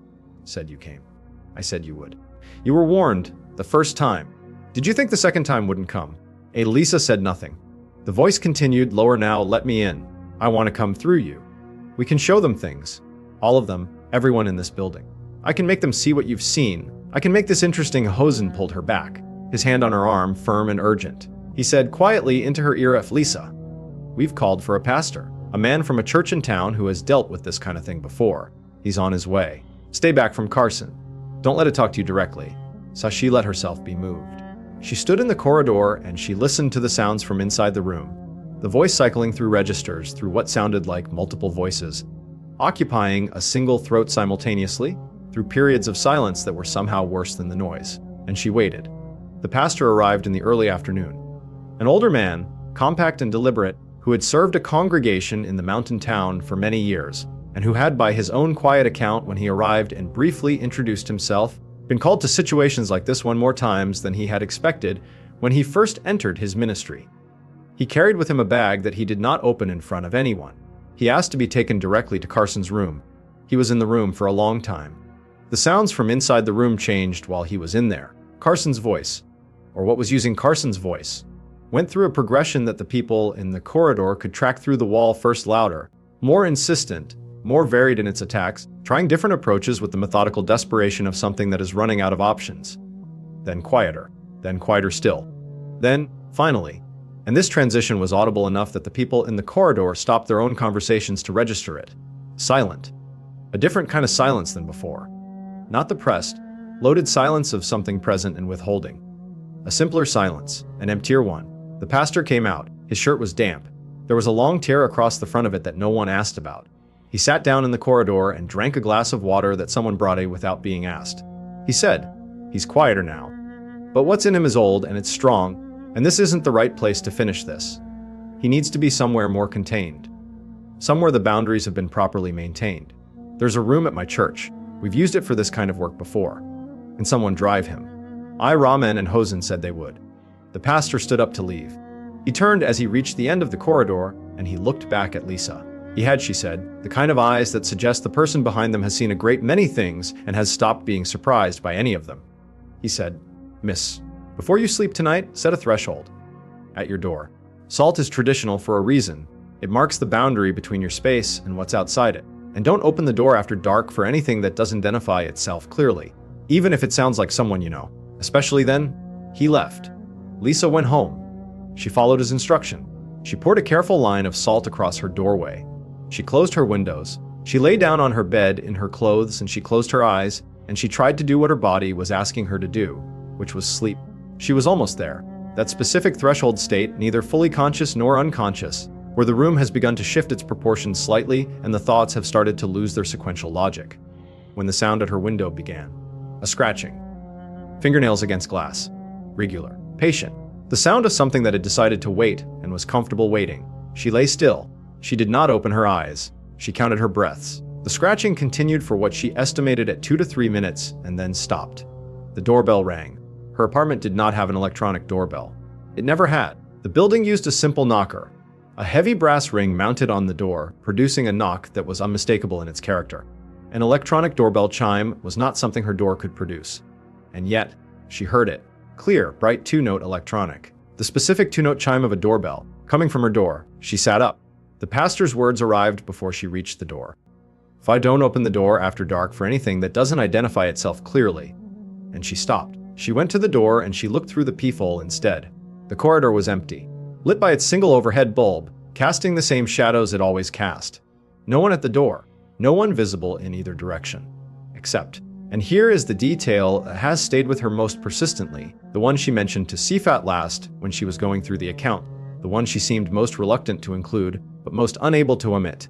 At the far end of the corridor, at the edge of the peephole's visual range, in the shadows where the overhead light didn't quite reach, something white. Something that was, or might have been, at the periphery of visibility, moving. Not approaching, not retreating, simply present. In the shadows, at the edge of sight. She stepped back from the door. Her phone rang. She answered it because the alternative, not answering, remaining in the apartment with only her own thoughts, and the silence that had settled back in after the doorbell, seemed, in that specific moment, worse than whatever the phone might bring. She pressed the answer button. She held it to her ear. No voice. No background noise. Nothing that would place the call in any physical location. Just. And she struggled to describe this, said that describing it felt like trying to describe a color to someone who had never seen. Just a quality. A presence in the connection. Something that was using the channel of the phone call to be adjacent to her in a way that it couldn't otherwise achieve. And then, from that quality, from that presence, a voice. Not a voice she recognized. Not a voice that had any referent in her experience of voices. No age, no gender, no accent, no warmth or coldness in the conventional sense. A voice that existed at the precise intersection of all those things and none of them. It said, very slowly, very clearly, "The first time we meet, the pressure comes into your chest. Your whole body will carry the pain of it. Tides of it, like a nudge repeated. The second time we meet, the blood from your chest will find its way out through your face. The third time we meet, you will not need to know what happens. You will already be beyond needing to know." So she ended the call. She sat on her bed. She did not move again until the morning light was visible under the curtains. And even then, she sat for several minutes, watching the light grow, making sure of it, making sure the night was actually ending and that the ending was real. In the morning, Hosen called. He and Rahman had not slept. Carson had been transferred to the pastor's church, had arrived there in a state of barely controlled agitation, had required the assistance of 3 additional men from the congregation to get him into the designated room, had, during the process, torn at his own face with his fingernails, leaving marks that would scar. The talisman the pastor had placed around Carson's neck the previous then had disappeared during the night, not been removed, disappeared. A length of cord was found in the corner of the room, the specific cord that had held the talisman, lying in a small pile as though it had been placed there tidily. The talisman itself gone. Lisa went to the facility. She needed to see what she had heard described. She needed the evidence of her own eyes. She saw Carson. He was calmer now. Whatever had cycled through him the previous night had spent something, had used up some portion of whatever it was operating on. He was lying on a cot in the side room, eyes open, staring at the ceiling. When Lisa appeared in the doorway, his eyes moved to her, found her. The same specific, focused finding that had happened the day before, he said, very quietly, very conversationally, as though commenting on the weather. "You look tired." she said, very carefully. How are you feeling, Carson? He smiled. It was Carson's smile in its technical execution. The same muscles, the same arrangement. But something in the timing of it was slightly off. A fraction of a second too late. As though the smile had been ordered rather than spontaneous. He said, I know about your brother. The one who died in the accident 13 years ago. We were there for that one too. Lisa went cold. Her brother had died in an accident 13 years before. Carson had been working at the facility for 8 months. She had never mentioned her brother to him. She had never mentioned him to anyone at the facility. The specific nature of his death was something she had shared in her life with perhaps 4 or 5 people in total. Hosen was beside her before she had decided to move. His hand on her arm, the same firm grip as before. He said, come away. The pastor isn't him talking again. This isn't him talking. So she let herself be moved. Again. The pastor came that afternoon. He stayed for 3 hours. When he came out, he looked diminished in a way that the previous visit had not produced. Not physically smaller, but somehow less present, as though a portion of his reserves had been spent that would take time to replenish. He said the immediate crisis was managed. He said Carson would need extended care, sustained work in a properly supported environment, with people who understood what they were dealing with and had the training and the spiritual resources to deal with it. He said what was in Carson was old, was embedded, had been there believed before Carson arrived at this facility, had been waiting in this specific location, in this specific landscape, for a host, and had found its opportunity. He said, Abs, this mountain has a history. Not all of it is in any record you'd find in a library. Some of it is in the land itself, in what happened here before the roads were cut and the buildings were built. There are old arrangements here, old bargains, old claims, that haven't been resolved. They attract certain things, and certain things attract them. So he looked at Lisa specifically. He said, you were on that road alone after dark. You were in the proximity of the old ground. Something made contact with you. You were protected. Partially, probably by your own resilience, and partially the encounter with the old man on the road. Do you know who he was? Lisa said she didn't. She had never seen him at the facility. She had never seen him in town.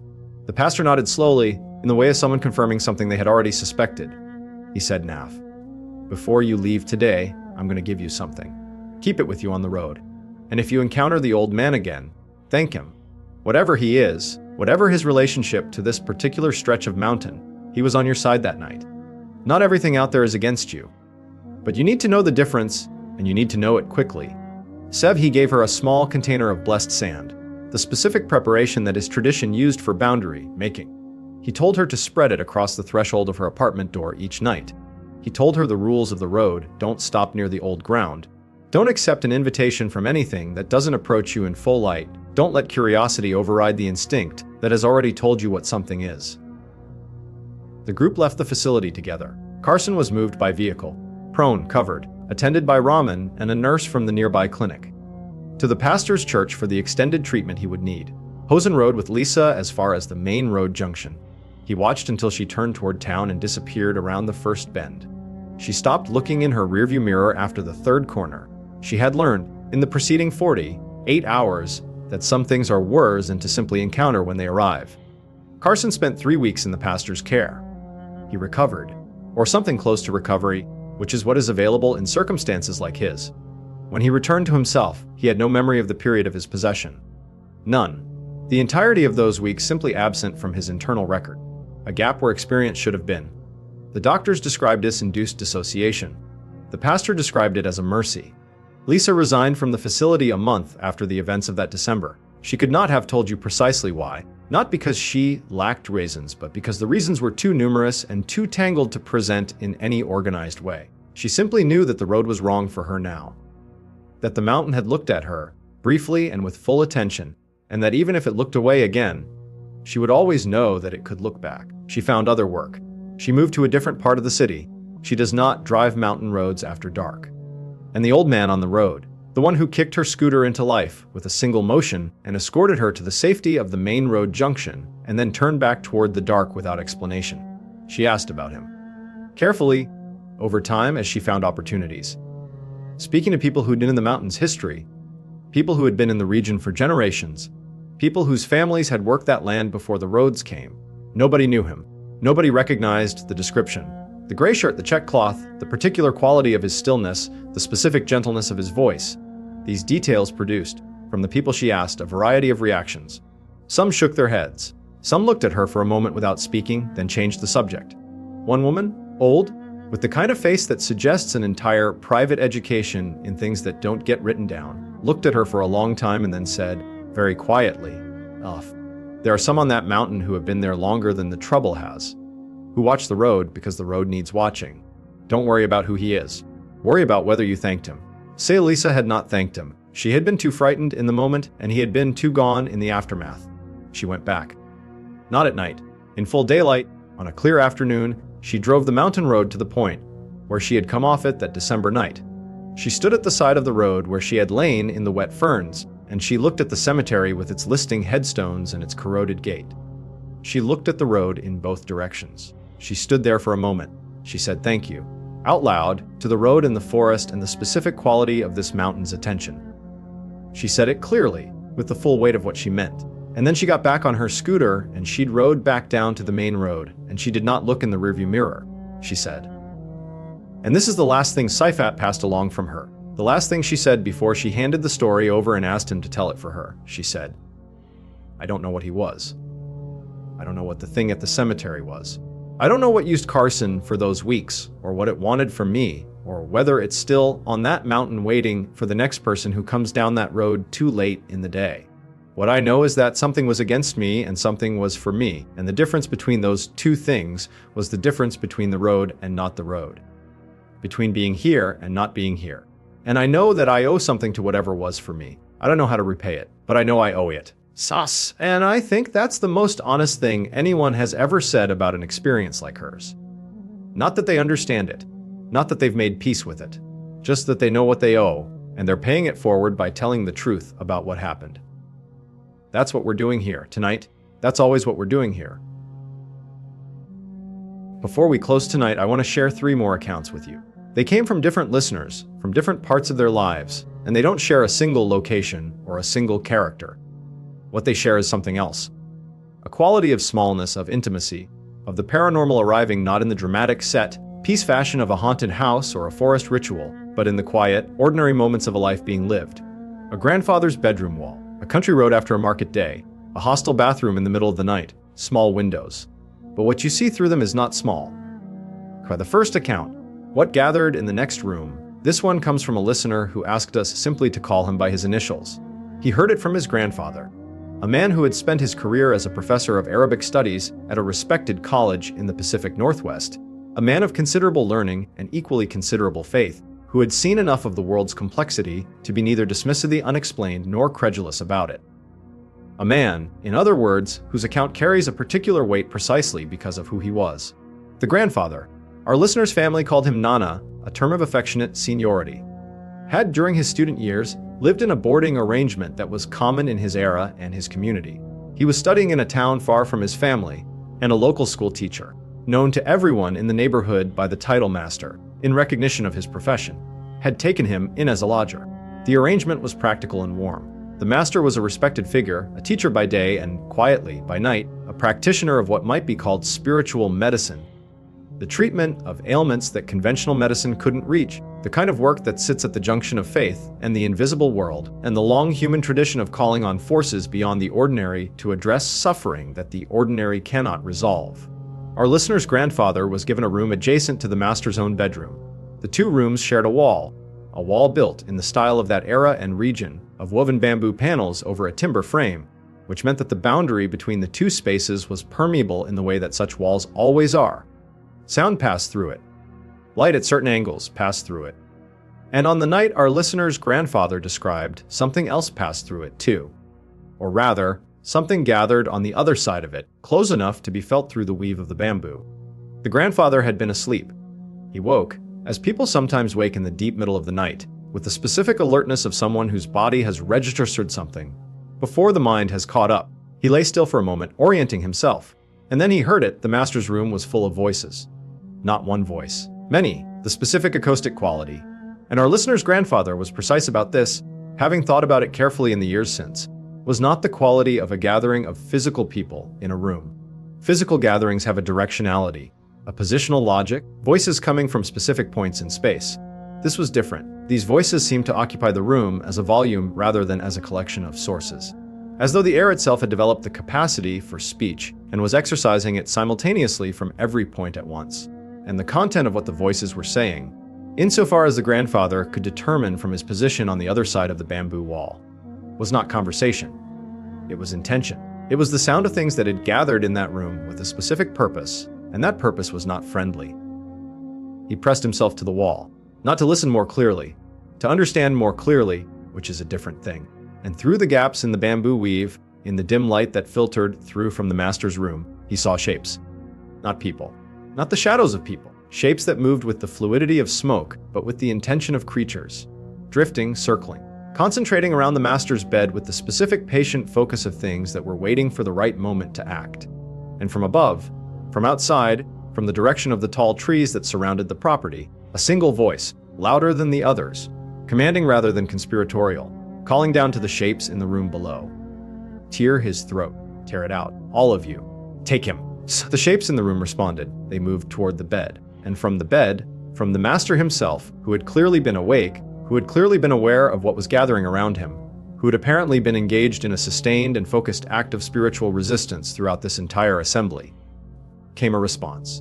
Not verbal, a quality of concentrated intention that our listener's grandfather described through the wall as feeling like heat, like the specific heat that radiates from something burning with great intensity at a short distance. The master was doing something, some form of protective practice, some act of spiritual fortification, and the shapes in the room were finding it resistant. We cannot reach him, one of the voices said. And now the grandfather was certain he was hearing something that had no business being heard, something intended for an audience that did not include a young student lying on a mat on the other side of a bamboo wall. He has closed himself. We cannot get through. The command from the trees repeated. Then take him another way. Find the gap. And then something shifted. And this is the part of the account that our listener's grandfather found most difficult to describe and most difficult to forget. The attention in the room changed direction. He felt it through the wall. The focused energy that had been pressing toward the master's bed turned, slowly, toward the wall. Toward him. A voice, not the commanding one from outside, but one of the quieter ones from within the room, said, addressing itself apparently to the wall, apparently to him specifically. You, staying still. Don't be frightened. We have nothing against you. We are here for the master. Stay quiet, and we will not trouble you. So our listener's grandfather was, by his own later admission, approximately as frightened as a person can be while still remaining technically conscious. He was a young man, far from his family, lying on a mat in a borrowed room while something he could not name addressed him through a bamboo wall and told him to stay calm. He pulled his blanket over himself with the specific, desperate logic of childhood, the logic that says if I cannot be seen, I cannot be reached, and he remained absolutely still. This continued for what he estimated, with the unreliable temporal perception of extreme fear, as several hours. The voices in the master's room cycling through phases of effort and frustration. The voice from the trees cycling through phases of command and dissatisfaction, the quality of the master's resistance burning steady and unbroken through all of it. And then, just before the first light of morning, the character of the night changed again. A sound from outside, not from the trees this time, but from the road. A sound that the grandfather struggled to describe because it had no direct referent in his experience. At that point, a convoy of vehicles moving fast, surrounding the property from multiple directions simultaneously, and voices from those vehicles. Organized, purposeful, the voices of something that had arrived with authority and with numbers. There. Take them. Get them into the vehicles. Don't let them scatter, chaos in the room. The shapes dispersing, retreating, making sounds that were unlike any of the sounds they had made during their assault on the master. Sounds that our listener's grandfather could only describe as desperate. The sound of things caught in a situation they had not anticipated, overwhelmed by a response that was larger and more organized than anything they had planned for. And then quiet. A quiet that was different in its texture from all the preceding quiets of that night. Not the loaded quiet of something present and waiting, but the genuinely empty quiet of a space that had been cleared. The quality of a room after a storm has passed through it and taken everything portable with it. In the morning, our listener's grandfather knocked on the master's door. The master answered. He looked, the grandfather said, like a man who had spent a night doing hard physical labor, tired in every part of himself, his eyes marked by the specific effort of sustained concentration. But intact, present, himself. The grandfather asked what had happened. The master was quiet for a moment. Then he said, I treated a patient last night. A difficult case. The things that had taken up residence in that patient were not pleased about being removed. They followed me home. It happens in this work. I was prepared for them. But I want to ask you something. Did anything come to you in the night? Did anything address you through the wall? The grandfather said yes. The master nodded slowly. He said, they will sometimes try to use bystanders. People in proximity who've no protection who present an easier path. I am glad they left you alone. They were given to understand eventually that you were under the same protection as this room. But I am sorry you were frightened. That was not intended to be part of your night. He paused. And then he said, with a specific matter of factness that our listener's grandfather found, somehow more comforting than any elaborate reassurance could have been. What came for them at the end? Those are the ones who keep order. Even in that world, there is order. It takes time to arrive sometimes, but it arrives. The second account, the glowing cloth by the pond, this one, comes from a different listener. A young man who had married into a family with roots in a coastal community further south, and who, in getting to know his wife's family, had come to know her great-grandfather, a man of extraordinary age. The family estimated somewhere above 110 years, though the precise documentation of births in that region and era was unreliable, who was still, when our listener met him, mentally present and verbally precise and entirely willing to talk about the things he had seen in a life that had spanned more of the 20th century than most people will ever see. The great-grandfather had, in his youth, been a market man, one of those people who moves between communities with goods, carrying produce from one settlement to sell in another, returning with whatever the selling community had to offer that the producing community needed. A practical life. A life organized around the logic of exchange, of things having value in one place that they lacked in another, of the opportunity created by the gap between supply and demand. On this particular evening, he had sold everything he came with, and bought what he needed, and was walking home under a sky that had gone from late afternoon to early night while he was in the market. The road back took him past a pond, a large one, old, its edges thick of the specific vegetation that accumulates around bodies of still water that have been left undisturbed for many years. And around the pond, on one side a stand of tall palm trees. He heard the water before he saw the pond, and then, as he came level with the far edge, he saw, or thought he saw, in the uncertain light of an evening that hadn't yet committed to full dark, a figure at the water's edge. A woman, or the shape of a woman, moving in the shallows in a way that suggested bathing. Nothing unusual in that, except the hour. It was late for bathing, later than was customary, and there was something about the quality of the figure's movement that the great-grandfather's body registered as unusual before his mind had formed the thought. And then he saw the cloth. It was folded at the base of one of the palm trees. The woman's clothing set aside for her bathing, the way one does. But the cloth was not simply folded cloth. It was radiating. Not brightly, not dramatically, not in the fashion of anything that could be easily explained as reflected moonlight or bioluminescence or any other natural phenomenon. It was generating its own light, a soft, golden, concentrated glow that made the fold of fabric look like a coal, like something that had absorbed heat and was releasing it slowly in the form of light rather than warmth. The great-grandfather had, in a long life of practical commerce, developed a very particular relationship with the concept of value. He knew what things were worth. He knew how to identify quality. And his reaction to the glowing cloth was the reaction of a man whose professional instincts had overridden his personal caution. He thought, quite clearly and quite practically, that a cloth capable of producing its own light was a cloth of extraordinary value, and that the woman in the water had left it unattended, and that this was, from a purely transactional standpoint, an opportunity. He took it. He folded it quickly into his carrying basket, and he walked on, quickly, the brisk walk of someone who has conducted a transaction he would prefer not to have to explain. He had not gone far when he heard it. A voice from behind him, clear, hurried, neither angry nor plaintive, more matter of fact than either.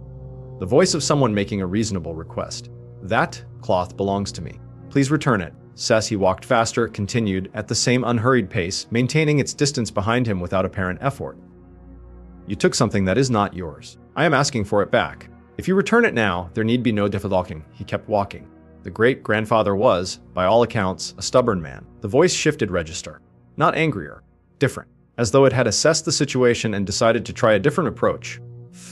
If you return my cloth, I will give you something in return. Knowledge. Knowledge that has practical value. Knowledge that can be used for the benefit of yourself and others. The great-grandfather slowed. The stubborn practical man in him had met, in this offer, something that appealed to the same instincts that had made him take the cloth in the first place. He stopped. He stood in the road in the gathering dark. He said, without turning around, "What kind of knowledge?" But the voice told him. It described, precisely, in the technical language of someone with deep expertise in the subject. a body of botanical and medical knowledge. The properties of specific plants that grew in that coastal region, which roots, dried and prepared in which manner, addressed which categories of ailment, which combinations produced effects that no single plant could produce alone, which preparations were suitable for the conditions that conventional medicine either couldn't reach or refused to acknowledge. A curriculum essentially delivered in the few minutes of a conversation on a dark road. And then the voice said, "Keep your eyes forward. Do not turn around. Reach back with your hand and place the cloth in the air behind you." My great-grandfather did this. He felt the cloth leave his hand, not pulled, not snatched, but taken with the specific care of someone receiving something they value, a gentle removal, and then nothing. The road was empty behind him. The voice was gone. The pond, when he glanced back over his shoulder, he couldn't help it, the instruction notwithstanding, was dark and still and entirely ordinary. He arrived home with his empty basket and his full head. He told his wife what had happened. She was not entirely convinced by his account, but she was practical enough to suspend judgment until the evidence presented itself. The evidence presented itself over the following years. The great-grandfather began to practice. He began to apply what he had been given, quietly at first and then with increasing confidence as the outcomes confirmed the knowledge. People came to him with ailments that had defeated other remedies. He treated them. Many improved. Some recovered from things that, by the ordinary logic of their situation, they should not have recovered from. He became known. Not famous in any way that extended beyond the immediate region, but known in the way that genuinely useful people become known within the communities that have access to them. People walked significant distances to sit with him. He did not charge. He did not perform. He simply applied what he had been taught, on a dark road, by a voice that wanted its glowing cloth back. Our listener met him near the end of this long life, asked him, with the directness of someone who understood he might not have many opportunities to ask, whether he had ever regretted taking the cloth. Whether the exchange had been, on balance, worth what it cost. The great-grandfather thought about this for a moment. Then he said, "I took something that wasn't mine. That was wrong. What came after? The knowledge, the work, the people helped. That was the correction, not a punishment, a redirection. Whatever I encountered that evening on the road, it understood something I didn't yet understand, that the value I saw in that cloth was real, but I was looking for it in the wrong place. The value wasn't in the cloth, it was in what I could do if I had the right knowledge. It gave me the right knowledge, and I spent the rest of my life trying to deserve it." He paused. And then he added, and our listener said this was delivered with a faint, private smile, the smile of a man sharing something he had kept mostly to himself for a very long time, Eve. "Also, I never went back to that pond after dark. Some lessons you only need to learn once." The third account, the thing in the courtyard, the last account of the night, is the shortest, and in some ways the simplest. And yet it has stayed with me since I first received it, in the way that simple things sometimes stay, not because they are complex, but because of where they point. This one was sent by a young woman named Anna, who was, at the time of writing, a 7th grade student at a boarding school. She was specific about the year it happened in 2024. She was specific about the context she was living in the school's dormitory, sharing a room with 3 other students in the way that dormitory life works everywhere. 4 beds, 4 small territories of personal space, 1 shared existence. She had seen something once already, before the main event. She mentioned it briefly. A shadow in the dormitory room, tall and elongated in a way that didn't correspond to any physical object in the room that could have cast it, moving toward the door and through it with a speed that left no time for rational analysis. She had told no one. She had absorbed it and filed it and moved on. The way young people sometimes absorb things that would stop an older person in their tracks. With a kind of pragmatic acceptance that comes from not yet having accumulated enough life experience to know how unusual they are. The main event happened at night, during the examination period. She was studying late. It was past 9 in the evening, which is late for a school environment, late enough that the corridors were quiet and the building had taken on that specific late night quality of a place that belongs, in the day, to activity and noise and has now been reclaimed by stillness. She needed water. She needed to wake herself up. She went to the bathroom on the same floor, a room she knew well, a room she had used hundreds of times, and she turned on the tap at the basin and she splashed water on her face and she looked up. The window above the basin was open.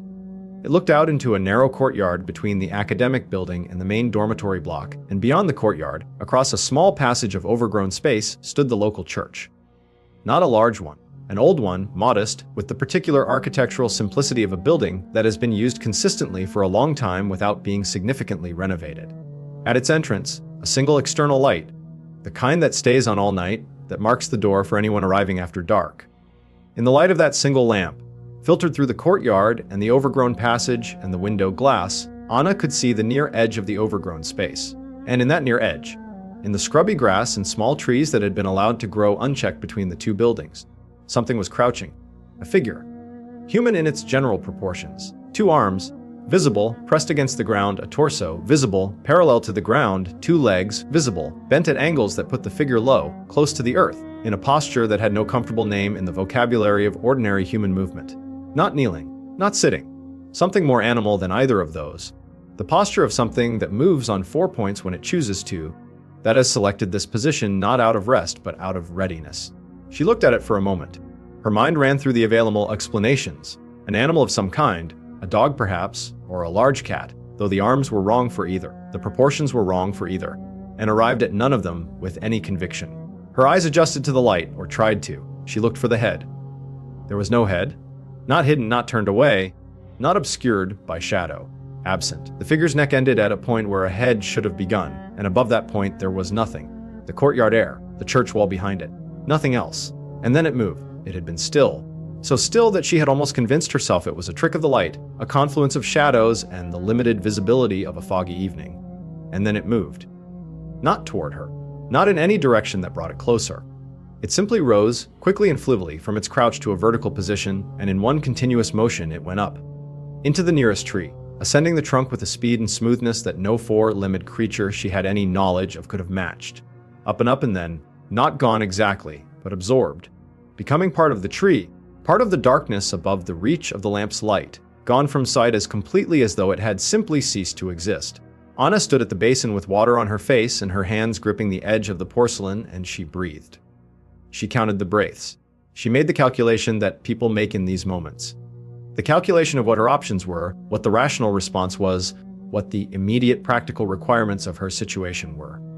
She went back to the classroom. She sat down at her desk. She opened her textbook to the page she had been on. She began to recite, quietly, the prayers she had been taught. And she kept reciting them until the reciting had done what it was intended to do, had placed something between her and the image at the window.